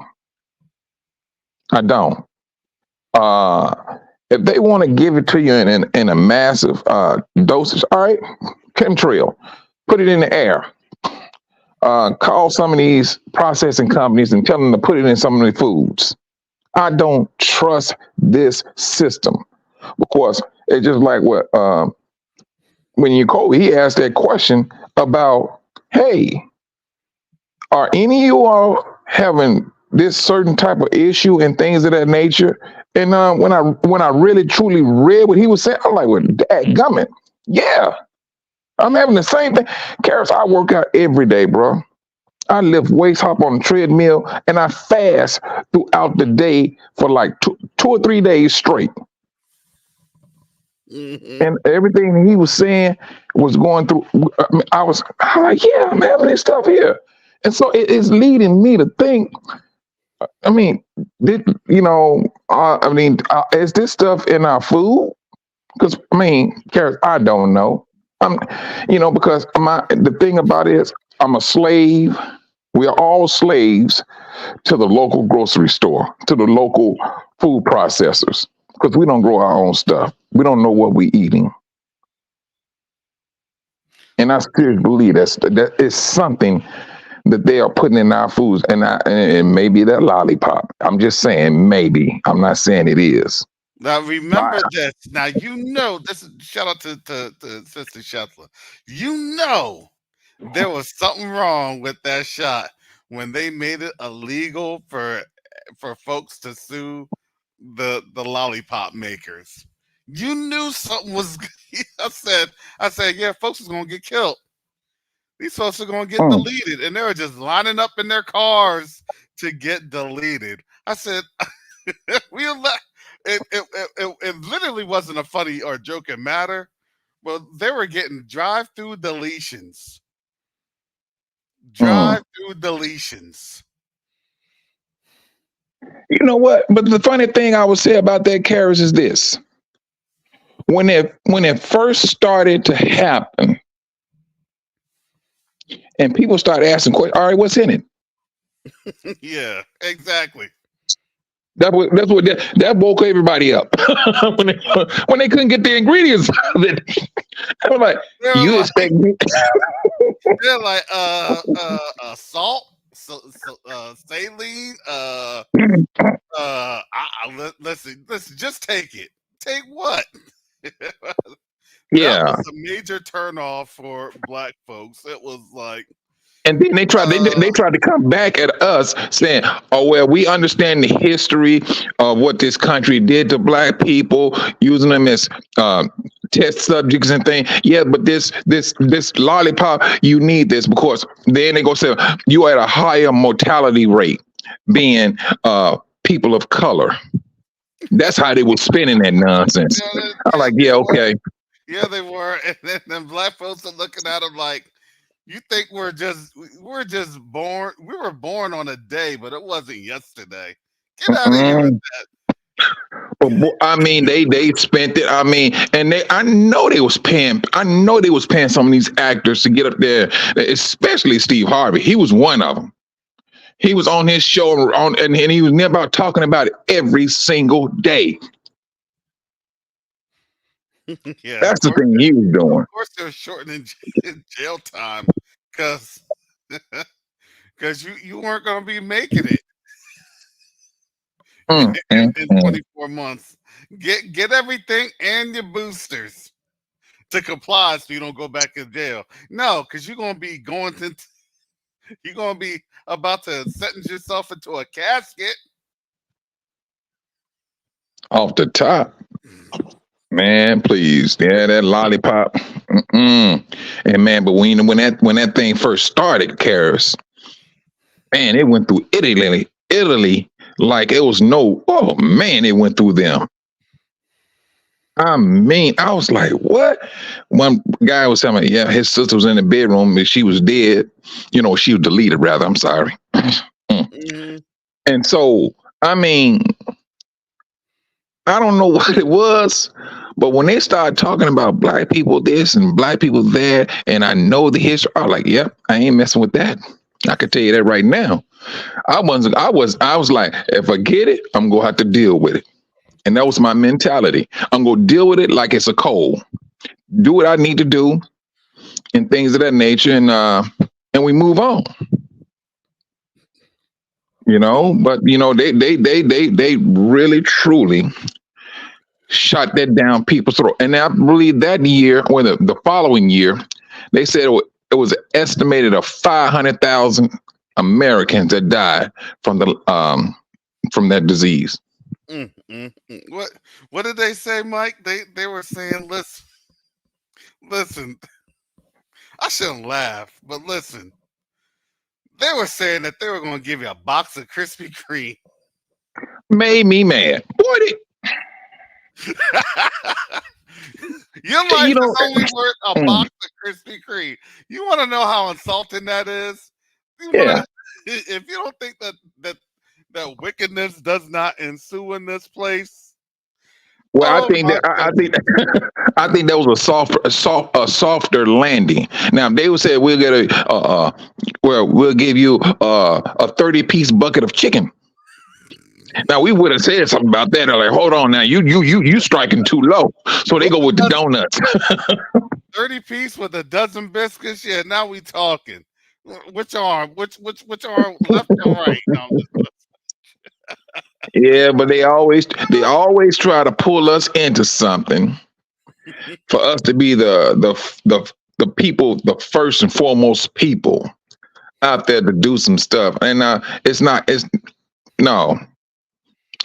going that way. Even with the political system now, you don't see as many black people getting involved in politics like they used to. See, Mike, what we did, we turned that Russian roulette back on them. We said, all right, if it's so good for us, you take it first. Oh, you want me to take this? With a second. You want us to take this first? But you know it's good for you. No. you take it first. No, well, the design of this is with this experiment. It's a study. It's experimental. So we didn't really design. No. You take it first. I'm not trying to Mhm. hear any of your design talk. I'm not trying to hear any of your shadowy talk. You take it first. And let me study you for a moment, see how it works out with you. Yeah, like I had said, I'm not against traditional lollipops. I said I'm really not against this lollipop. I said, but what I am against is why you're trying to force this on us and the proper studies haven't been done yet. I'm against scientific method not being utilized. Hmm. I'm not against science. I'm just against scientific method not being utilized. Right? That's their scientific method. Hey, 7 to 10 years, I'm gonna wait that 7 to 10 years. And it wasn't even 2 years. It wasn't even 24 months. Then they start Now, seeing, now, and then now one of them, yeah, they had to take go it off ahead, the Mike. market. Yeah. One of the lollipop, they had to take it off the market. Mm-hmm. Dude, please, no. They can keep that dumb stuff the way they talking. They always trying to pull us in and think if it's so, tell me what's in it, and we can make a decision going there and everything that's in it. And then, but you couldn't sue. You could not sue. If you had some type of reaction, you could not sue. Did you see all the reactions that they're getting? Look, everything started to creep up on their faces. Monkeypox. Oh yeah. Oh, that monkeypox. I Folks, tell you the truth. folks Then they looking like came with that. I'm sorry. Go ahead. what was it? Like dead flesh was just forming on them. That thing people started looking like they just came out of an episode of Walking Dead. Now this is the thing on that. Everything always starts in Africa. I'm like, Mhm. but anyway, I went with it. So they said no, the monkeypox started off in Africa, but when it broke out, they said it was in nothing but European lands. You Mhm. had people in Chicago because they said it was very common amongst the alphabet people, and they was lined up getting shots. They was lined up getting shots for that stuff. But everything always starts in Africa, though. That's they gotta throw that thing out there. Like, all right, keep on talking that stuff and things. But it's like Europe, European lands. Well, from what the news was saying, that's where that particular virus hit, and it was common, But this is what they do. I mean, they being judged. They're being judged. I mean, man, it got to a point where I'm like, shoot, man. People reach out their hand, and you talking about shaking, and you got to turn it over. See, you got any bumps on your hand or something, man. I mean, this is what's going on out here. This is what's going on. We just living in a world, man. That's like the brother said. The darkness, then comes the storm. This is the darkness. Now, this brain virus thing. I mean, I haven't seen nothing of that. I did see it one. I seen that Sister Deborah Yah. She did something on it, but I didn't too much get into it and things. And so I think we just at that particular time, and maybe some of these leaders may have that virus. The way they be acting. Well, I don't know. I think that's just asymptomatic of being a sellout. Oh man. Yeah, Yeah, man. that was a trip 2 years ago, man. That was a trip. Oh, you can't do this, you can't do that. Oh, you oh my goodness. Wait a And minute. look at that. Look how faithful Yah is. Look how faithful. So when people say, how do you be prepared? Look, you just continue to walk with him. That's the biggest preparation you have. Trust the Ruach HaKodesh. Best way to go. That's the best way to go because I tell you, man, if my mother was talking, oh, you need to go take that shot. I was like, no, I'm not going to be taking no shot. If I don't know, no, I don't just go take shot to be taking no shot. You know, that's just me. Mm. Mm-mm.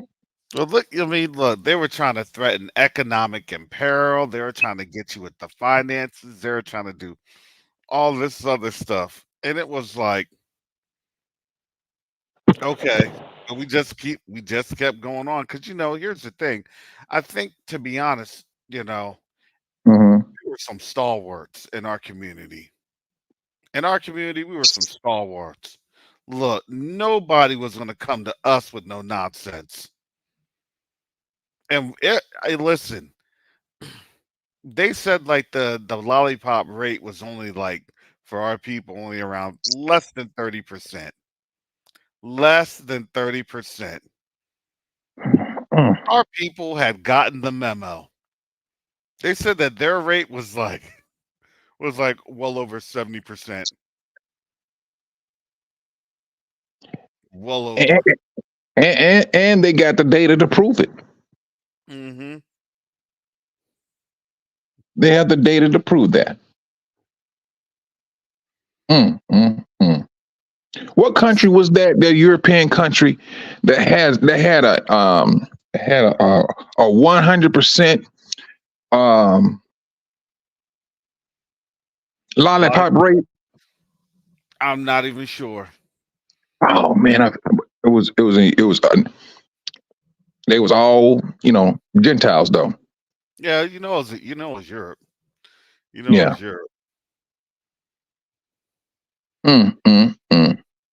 Yeah. Yeah, but they was pushing that stuff out. They was hitting You, hard on that though, Cares. I kid you not. yeah, I was thinking it was either Sweden or like Switzerland, but I could probably imagine Sweden. Man,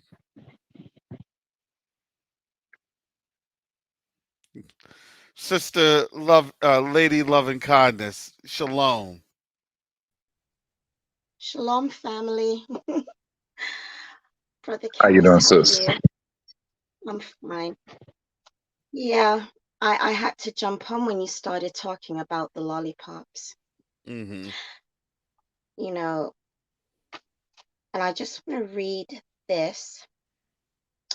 It's from 2 Corinthians chapter 6, verse 14 to chapter 1, verse 1. And some people, the reasons that they gave why they, you know, ate the lollipops, it was very worldly. Hmm. It was to go on holiday, it was to go to the pub, it was to keep their jobs. So many worldly excuses. And also, I think the biggest one of all was fear. And we know that our Abba Father has not given us the spirit of fear, but of power and of Hmm. sound mind and love. But I just want to read this. But I want people to also have hope because God has given us a promise. And Yes. so many people that told me that they took the lollipop, they said, man, after the first one, it was like, no, I'm not taking any more. And then Hmm. people that took a few more, they were like, man, I was so wrong in taking the lollipops. But, the Most High showed me so many verses where I had shared and I was told, no, you're wrong. But I'm just going to give you this one and then that hope of promise that he gave us. And, who's ever eaten too many lollipops, we know lollipops are really bad for our teeth. So we just have to repent. We have to repent from the heart that we were wrong and admit to our fear why we took it. So it says, be ye not unequally yoked together with unbelievers, for what fellowship hath righteousness with unrighteousness? And what communion hath light with darkness? And what concord hath Christ with Belial? Or what part hath he that believeth with an infidel? And what agreement hath the temple of God with idols? For ye are the temple of the living God, as God hath said, I will dwell in them and walk in them, and I will be their God, and they shall be my people. Wherefore come out from among them, and be ye separate, saith the Lord, and touch not the unclean thing, and I will receive you, and will be a father unto you, and ye shall be my sons and daughters, saith the Lord Almighty. Having therefore these promises, dearly beloved, let us cleanse ourselves from all filthiness of the flesh and spirit, perfecting holiness in the fear of God. But before I read the final promise, I must read you. It was Exodus. It was Exodus chapter 20, verse 20. And the Most High showed me this at the end of 2021. And Moses said unto the people, fear not, for God is come to prove you, and that his fear may be before your faces, that ye sin not. But when we go to Joel chapter 3, and this is the promise for all those that ate the lollipop. It says, starting chapter 3, verse 20 to 21, but Judah shall dwell forever, and Jerusalem from generation to generation. For I will cleanse their blood that I have not cleansed, for the Lord dwelleth in Zion. And so, we're not to fear. Even those that took the lollipop, do not fear, because we're his children and he loves us. And he says, I will cleanse your blood that I have not cleansed. So, claim that promise, because he's going to cleanse you. And, we're seeing so many people dropping like flies, where as long as you repent, and if this thing should take hold of you, where you're put to sleep because of it, just live each day in repentance and knowing that our Abba Father has forgiven you, that if you should fall asleep, that he will resurrect you in that first resurrection that he's promised, where he will give us eternal life. So that's what I want to say to people, that might be fearful. And as Sister Chantel said when I first came on, that we're to seek our own salvation with fear and trembling. And I think as long as our Abba Father sees you seeking him, he will forgive you. So yeah, that's what I wanted to say. Thank you. Hallelujah. Thank you, Sister Lady J. Loving Kindness. Oh boy. Yeah. Dark Repent. times we are in. Go ahead, Mike. Go ahead. Oh no, I was just speaking about the dark times we in. I mean, I know we can feel it, and things. It's the stuff they got going on over there. and with the fighting and everything, and then we're hoping that, hey, y'all just give us the word. It's time for you all to get up out of there and go back to your own land. Because what was that? What's that country name? It's one country in Africa. They cut ties with OPEC, Angola. Mm. They cut their OPEC, and I thought OPEC was an American oil company. No. Yeah, I did not know it was was it Arab people? Yeah, it's mainly it's mainly Arab countries, because usually Saudi Arabia sits at the top because it's one of the biggest producers. Even Russia's in OPEC. All right, Yeah, all right. and Iran. Yeah. Yeah, but I'm just saying, it's like Yah is preparing us and these leaders in Africa. They're cutting ties with different countries. They just it's time for you to go. We don't want to deal with y'all. Now they're talking about doing everything themselves, and which is a good thing. And so it would appear that our exodus is at hand. That that's just from me. Seeing what's going on and the talk of some of these political people in Africa and things. And then there was another one where it was a Sister Arikana that Ghana they canceled a meeting on them like at the last minute, but they found another place to go and to have to have their meeting and everything, and it was a pretty nice meeting. But that seemed like there may have been some Western interference of why they did not want that meeting to happen, but it still took place at a different location and things, and they got their Oh, point out. yeah. Well, it was a lot of confusion on that because some folks were trying to relabel and rebrand the look of the continent, to a much more less or melanin absent phenotype than what it represented.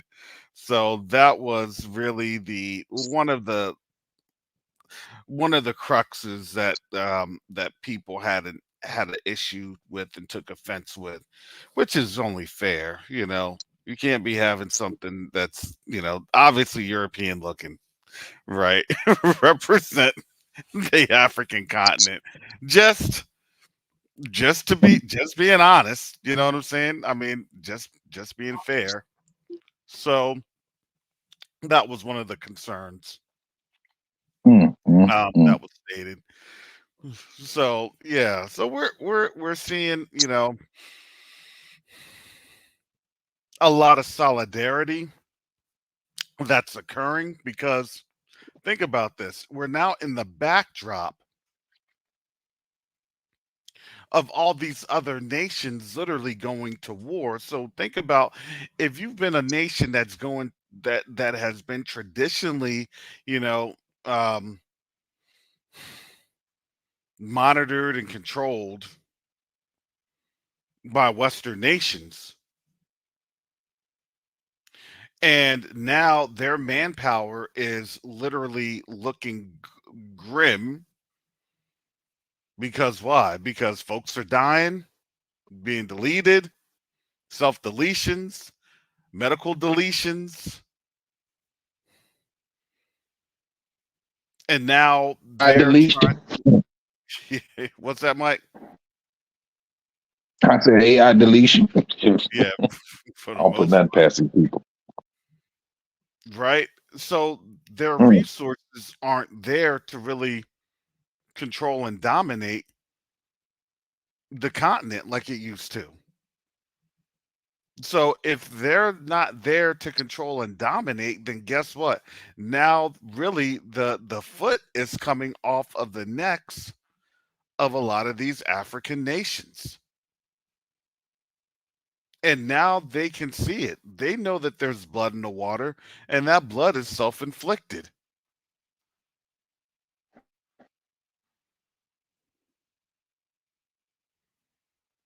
And so here Mm. we are in this time, and Africa's making moves. And that's a blessing to see the Most High work on the continent. But we were always going to be at this time. Don't let anyone or anybody fool you of how this was going to go.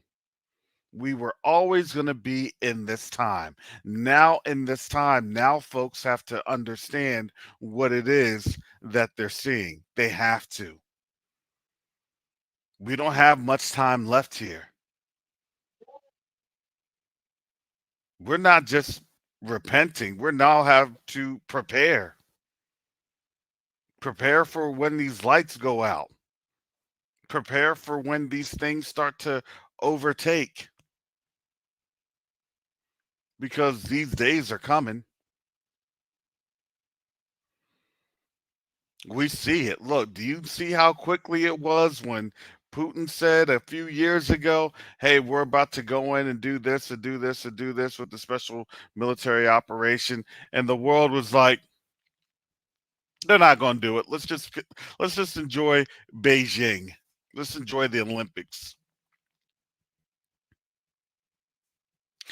I look at it as, of course, they're going to do it at this time, because this is the biggest distraction point that's going on. You'll have this ruling here, or excuse me, in The Hague, probably in another, couple of weeks. Then when that happens, and guess what? The nations are going to come through with a coalition action.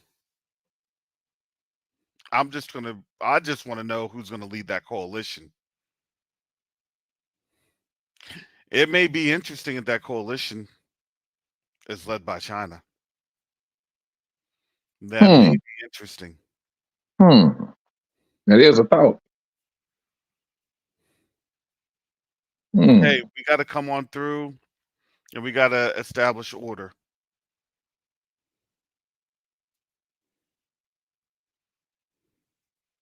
But then what does that do? Well, if that nation gets neutralized, right, in the Eastern Mediterranean, then not just that nation has to be neutralized, but so are their supporters of genocide. That's why this whole world is about to fight. You don't have to worry about Taiwan. It's already going to be wrapped up in this conflict. You don't have to worry about Ukraine. It's already going to be wrapped up in this conflict. You don't have to worry about what's going to go on in North Korea. It's about to be wrapped up in this conflict. And so will that Eastern Mediterranean nation. Do you see how that goes? It's about to go down literally in one fell swoop. Hmm. Hmm. Hmm. We must endure to the end, family. If Hmm. I were you all, I'm just telling you, prepare, prepare. Make sure you have a couple cases of water. Make sure that you have, what you need to have by the door, because chances are a lot of people will be fleeing at night.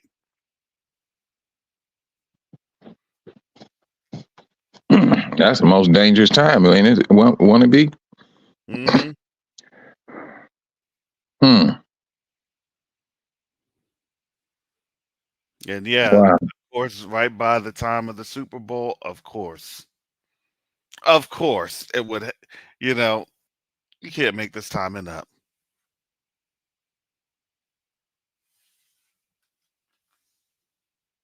Hmm. Now, wait a minute. What was you saying about the Super Bowl, Karis? I said you can't make this timing up. Mm. You could not make up the timing. You know how it is, man. Shucks, they doing their thing, and we just waiting for the word to go. And y'all say, all right, it's time to go. Hop up and go. And I know a lot of brothers out there say a lot of people here won't be going, but I'm still looking at the scriptures. When y'all said not one will be left behind. So I mean, I got to go with the scriptures. I mean, I know some people here, so I ain't, let something happen. And I think, to be honest, this is just my personal thought, my personal opinion. I don't think that our flight will be in the winter per se, but I believe that this fighting will potentially be here very, very soon. Because here's the thing. Let's just logically break this on down.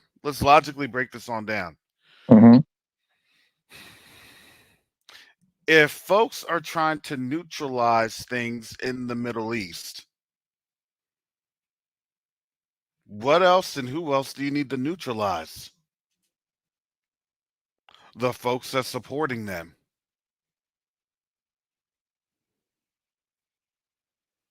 That's how this is going to go. The folks that are supporting that Middle Eastern country, that Middle Eastern nation, will also be in the target, in the crosshairs. And you have to understand opportunistic and opportunism in war. If a nation goes down and they see that nation is going down, then guess what? Then everybody is just quick to maraud on that nation. Everybody's going to maraud on that nation. Oh, I'm here. I'm with you. I'm part of your coalition. I'm with you. Okay, fall in line. We need you over there. Fall in line. We need you over here. People just be showing up. What nation are you from? We're from Saipan. We want to get our licks in too. That's in Second Ezra 15. It is. You might even get some pirates coming in. Yeah. I'm not affiliated with any country. Yeah, some Somali pirates coming on over. I'm the captain. I'm the captain. Everybody's coming. That is, listen, it's not if it's going to happen. It may, it's not one of those. That's the crazy thing. It's when this happens. And man, you need to cut the head off the snake. That's what I've been saying. They're not going to leave. After they've done that, they're not going to leave this nation and your nation. It can't exist after that. Bingo. So what they don't want to tell you in the West is that this is deadly scary. This is deadly serious for these nations, especially the US and the UK. This is an existential threat. That's what they're working on right now in DC right now at this very day and time. I guarantee you. Because I'm going to tell you, the threat didn't work. Don't take the case. Don't do this. Don't do that. The threat didn't work. Now they're taking the case. And then you have an international ruling. Remember that ruling with Russia and Putin? Oh, if we do that, we're gonna enforce it. Okay. Hey, wasn't the leader of that country under investigation? So he kind of needed this as a win. It's not going to go well for him, is it? Not gonna go well. So It's after not gonna go well. no, after this ruling, he's next as the individual Mhm. Yep. separately. Yeah. Because now think about this. Now there's an now here's the problem. Now Ukraine is is potentially in the crosshairs next with what? Crimes against humanity. See, we aren't even scraping that point. That may be our discussion for next time because we hadn't even scraped that point. Mm, mm, mm. They had the same thing with Milosevic back in Yugoslavia, Czechoslovakia, or Slovenia, Croatia, all those places, and the Baltic Wars and things of that nature, with Bosnia and all the ethnic cleansing that was going on.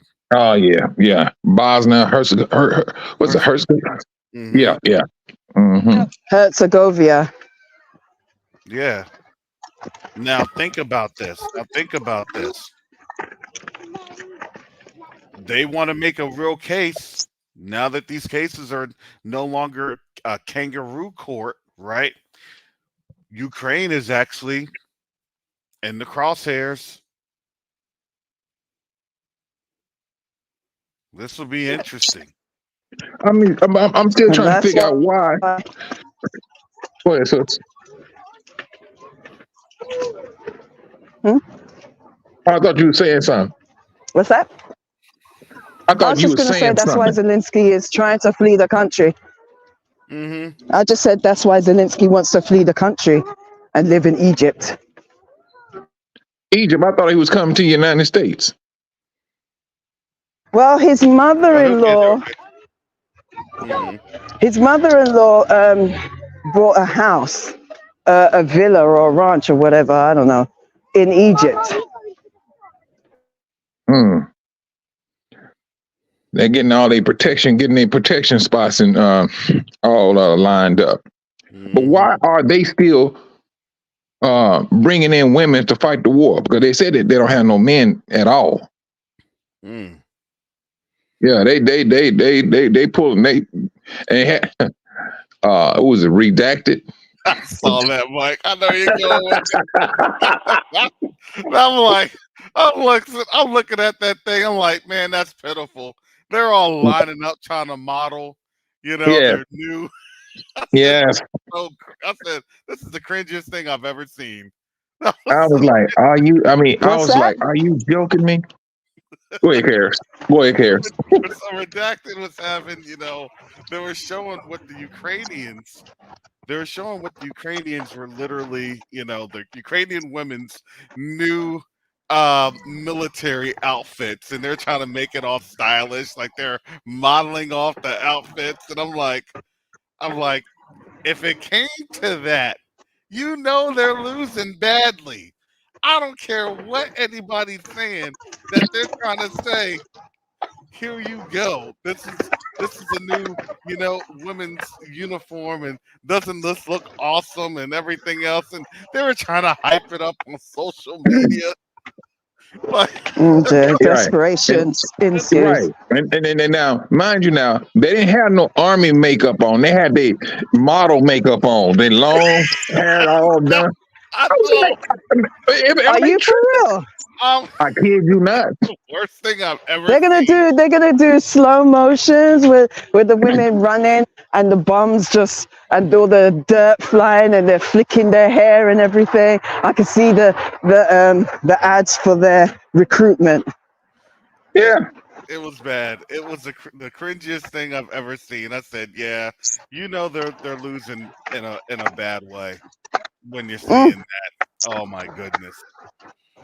And I was outdone when I seen it. I was like, "Are you joking me, dude?" I mean, is it getting down to that y'all you can't even think now? So I mean, Karis, I beg you send it to me, please. I'll try to find that link for Redacted. It was, yeah. Man. It's not funny. It really isn't funny. You're right. You're lying. Dorothy, It's funny. yeah, it's I not mean, funny. hey, did not Bad. y'all say he will give them a sense of stupor, and like with us, um, Hmm. hey, these things are turning around. They doing some. Well, I don't think we ever. I can't say we didn't, but I'm a. This here, what they had the women walking down, turn around, showing off the army gear. No guns now. It was just the army clothes. Did they have heels? No, Yeah, she did have boots on. She did. She had boots on. Now if they would have had some heels on, I Mike, was like, oh Mike, yeah, Mike. Remember they actually didn't have boots on. That was the one guy on Redacted. They're like system or whatever. He was saying, and look, they're modeling like sneakers or something. It was Oh dear. it was pretty awful. yeah. All I could do was just laugh. It was pretty awful. I mean, what they Oh was my thinking about when they call themselves advertising that. god, I I mean, got it. I'm just trying. I mean, what was they trying to? Who were they trying to appeal to? The The West. men of the men of other nations that's going to come against them. Maybe they might have pity on them. They look so pretty in their nice little outfits, their nice military outfits, all looking nice and pretty. Who All knows? right, and then after that, this is going to happen. If they go sit here and if they force women into their war, then you go start hearing of the Russians um, assaulting The women. there you go. There you go. Exactly, exactly. But did you ever stop to think that this could be another, I don't know, a doctrine of Balaam, bringing the women into the men of the camp, the Mm, camp, the men's camp? Sorry. have them do some inside jobs. Yeah, Yeah. Yeah. I think by that time though, it's way too late. Ukraine ain't gonna be a country anymore at that time. It's hey, maybe that's gonna be their 100-year plan. Their that might fully be just a liberated matter of plan. survival. Might be just a matter of survival at that point. It's a matter of, please, can we have some drinking water? And you put on your gear, doll up yourself, contour your face and everything, gloss up your lips, and go Hey, beg. and it's gonna be a whole land. You don't have no men. Now your women and they done went over to Russia. Like, what you got left? You got the elderly. I mean, that's he. It would appear that all he had to do is just go there and say, I'm claiming this country, and I'm talking about Putin, because it seems like he has that power right now. It's done for. So now, but if he did do that, what's the worst case scenario, Karis? I don't know if you noticed, but it's just me and you today, right now. Karis is kind of gone. He says he'll be right back. Oh, So all right, it's all our right, show. okay. But Can I me, just, Final comments. I'm here. oh, Can hey, I Lady just, J, how you doing? I'm fine. But I want to add about them yellow and blue flag people.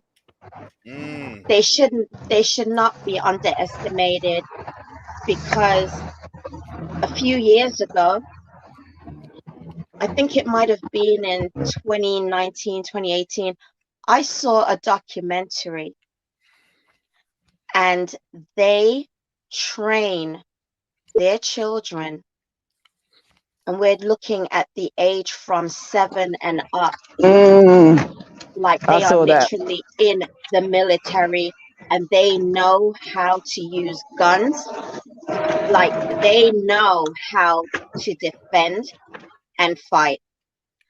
And Sister Chantel knows we have a lot of them that are here, right Yes, here. we do. Warlike And people. They start from young. that's right.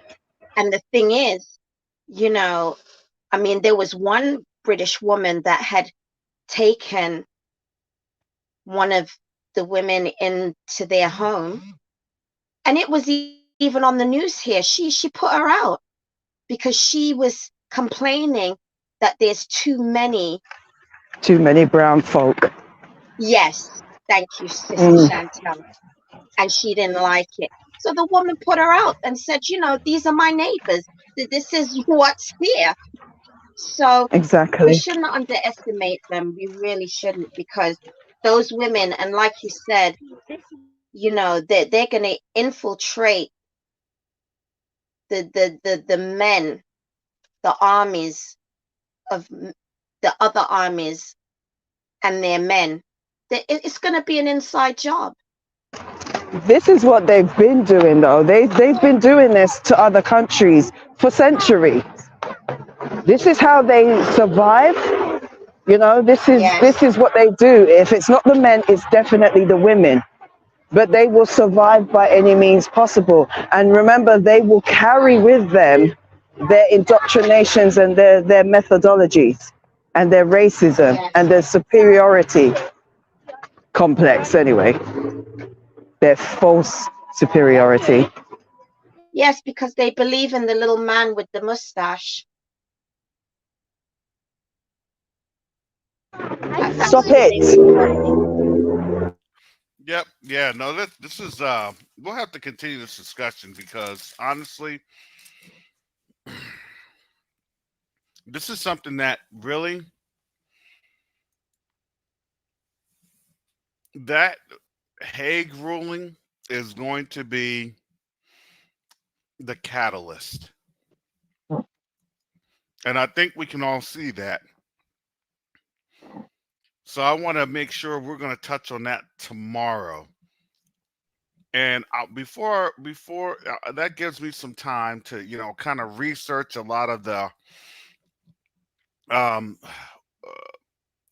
the legal remedies that can happen with the verdict that South Africa is looking to get. That's a big verdict. So Before depending you go, on that, uh, hmm that's when Mike is going to be bouncing to the continent. Mike's out. man, I, Where Mike go? I'm in Tanzania.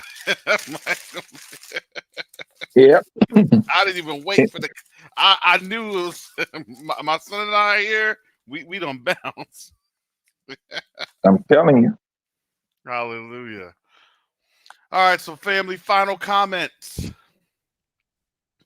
Oh, I just want to say to everyone, keep the faith, and you know, the Most High has it all under control because He's just revealing everything from secret tunnels to even now having them in court.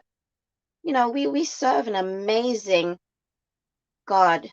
You know, he's an amazing Father, and to think, you know, he sent His Son here for us.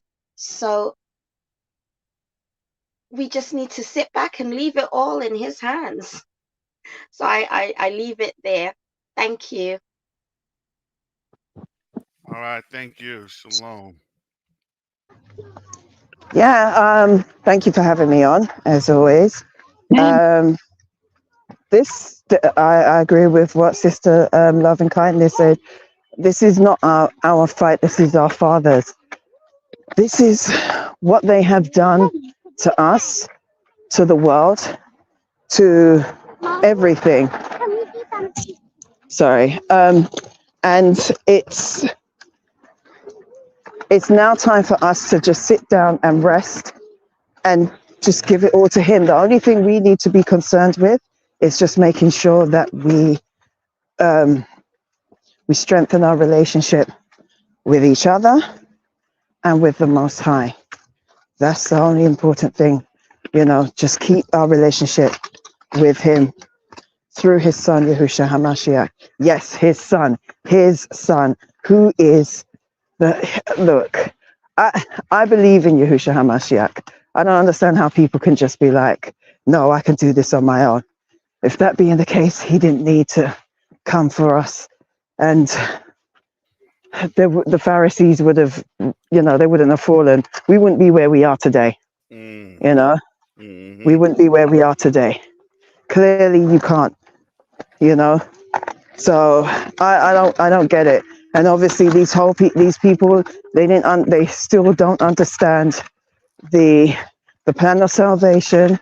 They don't even understand the temple rituals and festivals and feast days. They don't understand that. They don't understand the significance of it. They don't understand how that ties into Yahushua's ministry.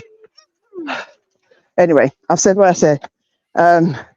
Shalom to everybody, and I hope you have a blessed day. Stay wrapped up nice and warm. All right. Thank you, Sister Chantel. Brother Mike, I know she was directing that comment mainly towards you because, for me, it's in the 50s. 50s is like, man, that's beach Man, that's a weather. heat wave in Chicago. That's a heat wave. We talking about, hey, you talking about letting drop tops down at 50? Man, please. Drop tops be down and everything. But yeah, it's but yeah, this we continue to try to make strides with QTUA. And for us to get this news channel up and running, we still asking for donations because we really got to get back to the continent. We got things to set up for the offices to get things prepared for brothers and sisters there and brothers and sisters here. And these are the things we're working on. And I know things look like it's dark. That's for another other side of the world. But our world is nothing but a light. It's nothing but light. And so let's act upon that and let's continue to encourage one another. And I hand it back to you, Brother Karras. Thank you, Brother Mike. Appreciate it. Appreciate it. Shalom. Shalom.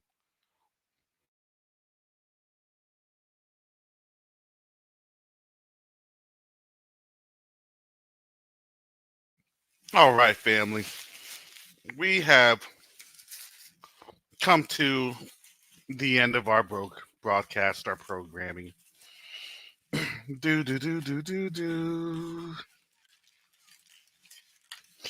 Since I don't have a digital keyboard, I have to improvise for one. Do. Thank you, family, for supporting this broadcast. This channel is wholly supported by our viewers like yourself, because we're in a critical time. This is a critical time. Situation is critical. Do you know when you go to court, situation is critical? You know when all these things are happening, situation is critical. You know when they don't even want to tell you about a 400,000 person strong protest. Situation's critical.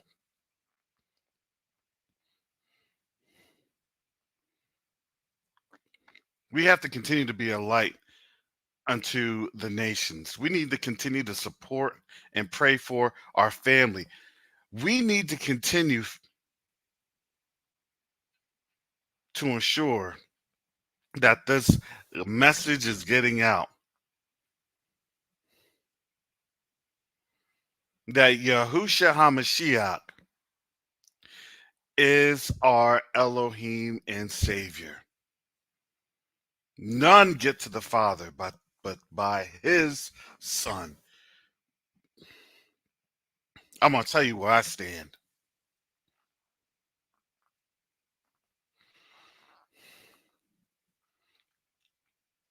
So I'm going to be here to tell you the truth, the whole truth, and nothing but the truth. because that's what our Father would expect. Don't get scared. Do not fear. We already knew these things were going to happen. This is why the Most High literally told us this in advance. That's awesome to have a loving father that tells his children what's getting ready to happen. So, family, as we continue to move forward in this life, we're doing so as a people again. We have to. This is for our family. This is for our friends, for our loved ones. We're having to fight this fight of faith for them. We're having to be in this time our guardian redeemers for our family. So please do not let anyone or anything blow you off course. If I tell you anything, if I say anything to you that I try to direct you, I don't try to direct anybody on this channel. But if I do, I'll say, pray about it first. And I truly mean pray about it through his son, Yahushua HaMashiach, that the Holy Spirit will give you the answer.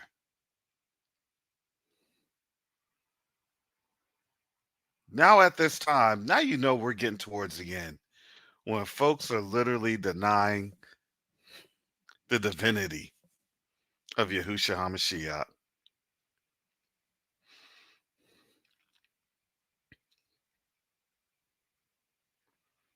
Look at the times that we're in. Do not get distracted, family, but look to him, pray, read the word, please, and spend some time with him.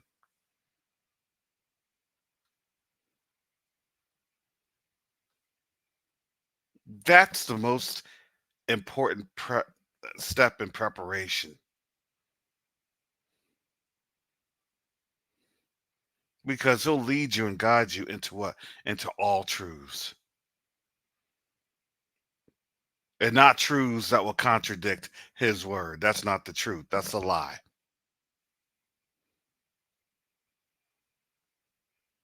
Family, we thank you for your support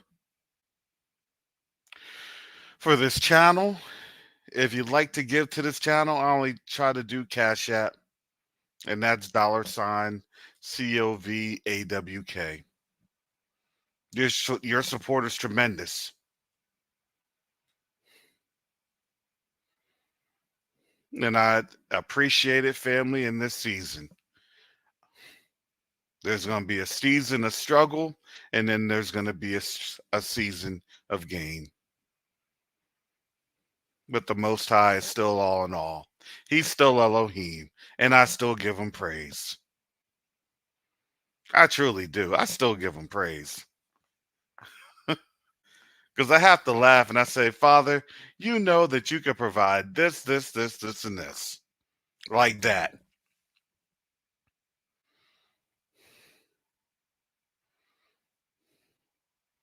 But I know that honestly, my suffering isn't for my sake, it's for his. I suffer for his sake. And all I could do is just say, hallelujah.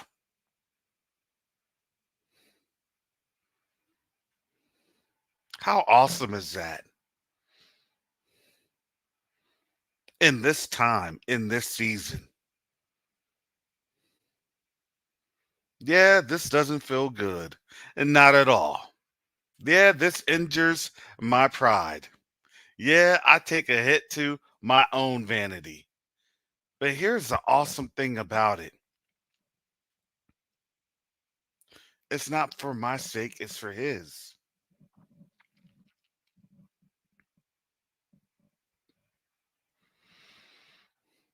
This is an age to where we see all these things happening in front of our eyes. And you tell me,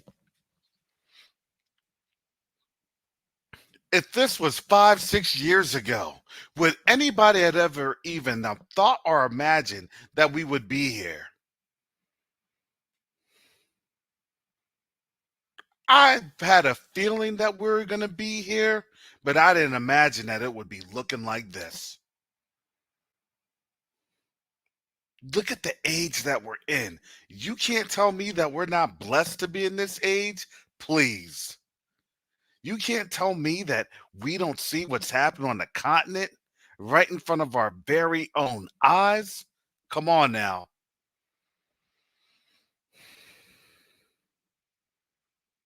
Honestly, I look at it like this. Now that we prepared, now we got to go through the battle. I mean, now literally. Literally. We weren't going to dance through the tulips. We were going to suffer. But here's the key to this. We weren't going to suffer in vain. And that suffering wasn't going to be to where it was going to be a detriment. Because it's the Most High who has us, who leads us, who guides us. So, family, continue to pray for these channels and these platforms. Continue to support these channels and these platforms. Because to be quite honest, we really do not know how much time we have left. I'm just being honest with you. You can see it with your very own eyes.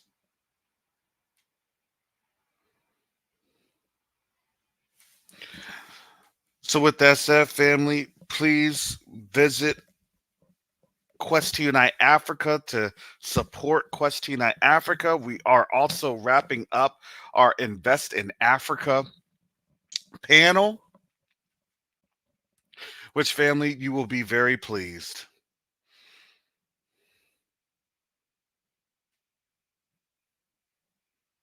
Because we're all here to help and support one another. Today is the last day to purchase your tickets at $40. After today, it jumps up to $50. And it's for Sunday, March 31st at 11 a.m. Eastern Standard Time. Sunday, March 31st at 11 a.m. Eastern Standard Time. Would we like to have it sooner? Absolutely. However, we're dealing with our brothers and sisters on the continent. So please be patient with us. We have to give them this type of leeway.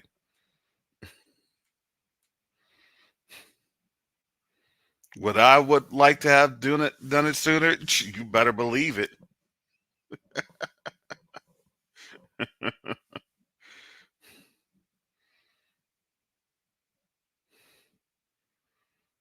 But we are working through this, family, and we're moving through this.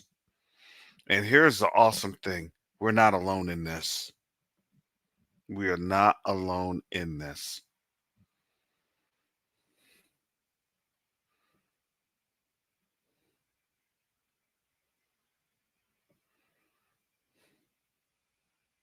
So with that said, family, most time willing, I'll be back on tomorrow.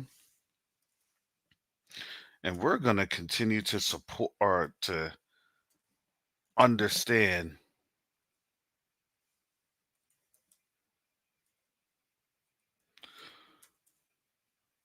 what this implication is going to really mean to Europe at large.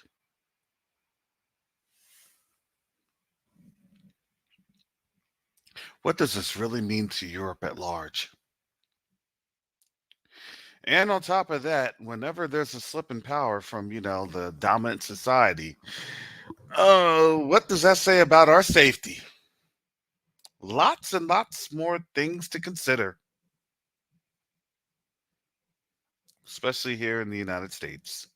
All I can say is thank the Most High that this wind chill's keeping them inside. inside.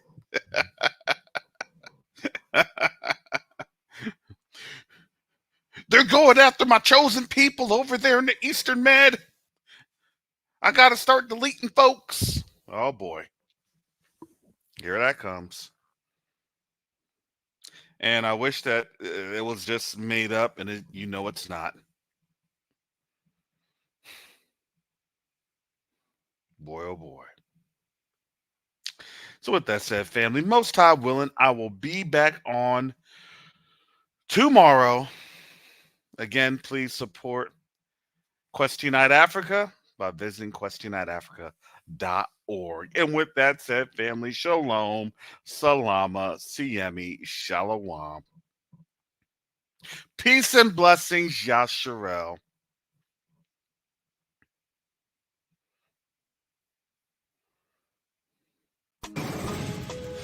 Container packed with supplies that need to make their way to families in Africa, like yesterday. You said this is a 53-foot trailer? This trailer is packed with medical supplies destined to the motherland. We need to help get these out of here.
Tuna wageni watatu, Mheshimiwa Sebastian Kapufi mbunge, ambao ni wadau wa maendeleo kutoka Marekani. Wadau wa maendeleo kutoka Marekani. Karibuni sana.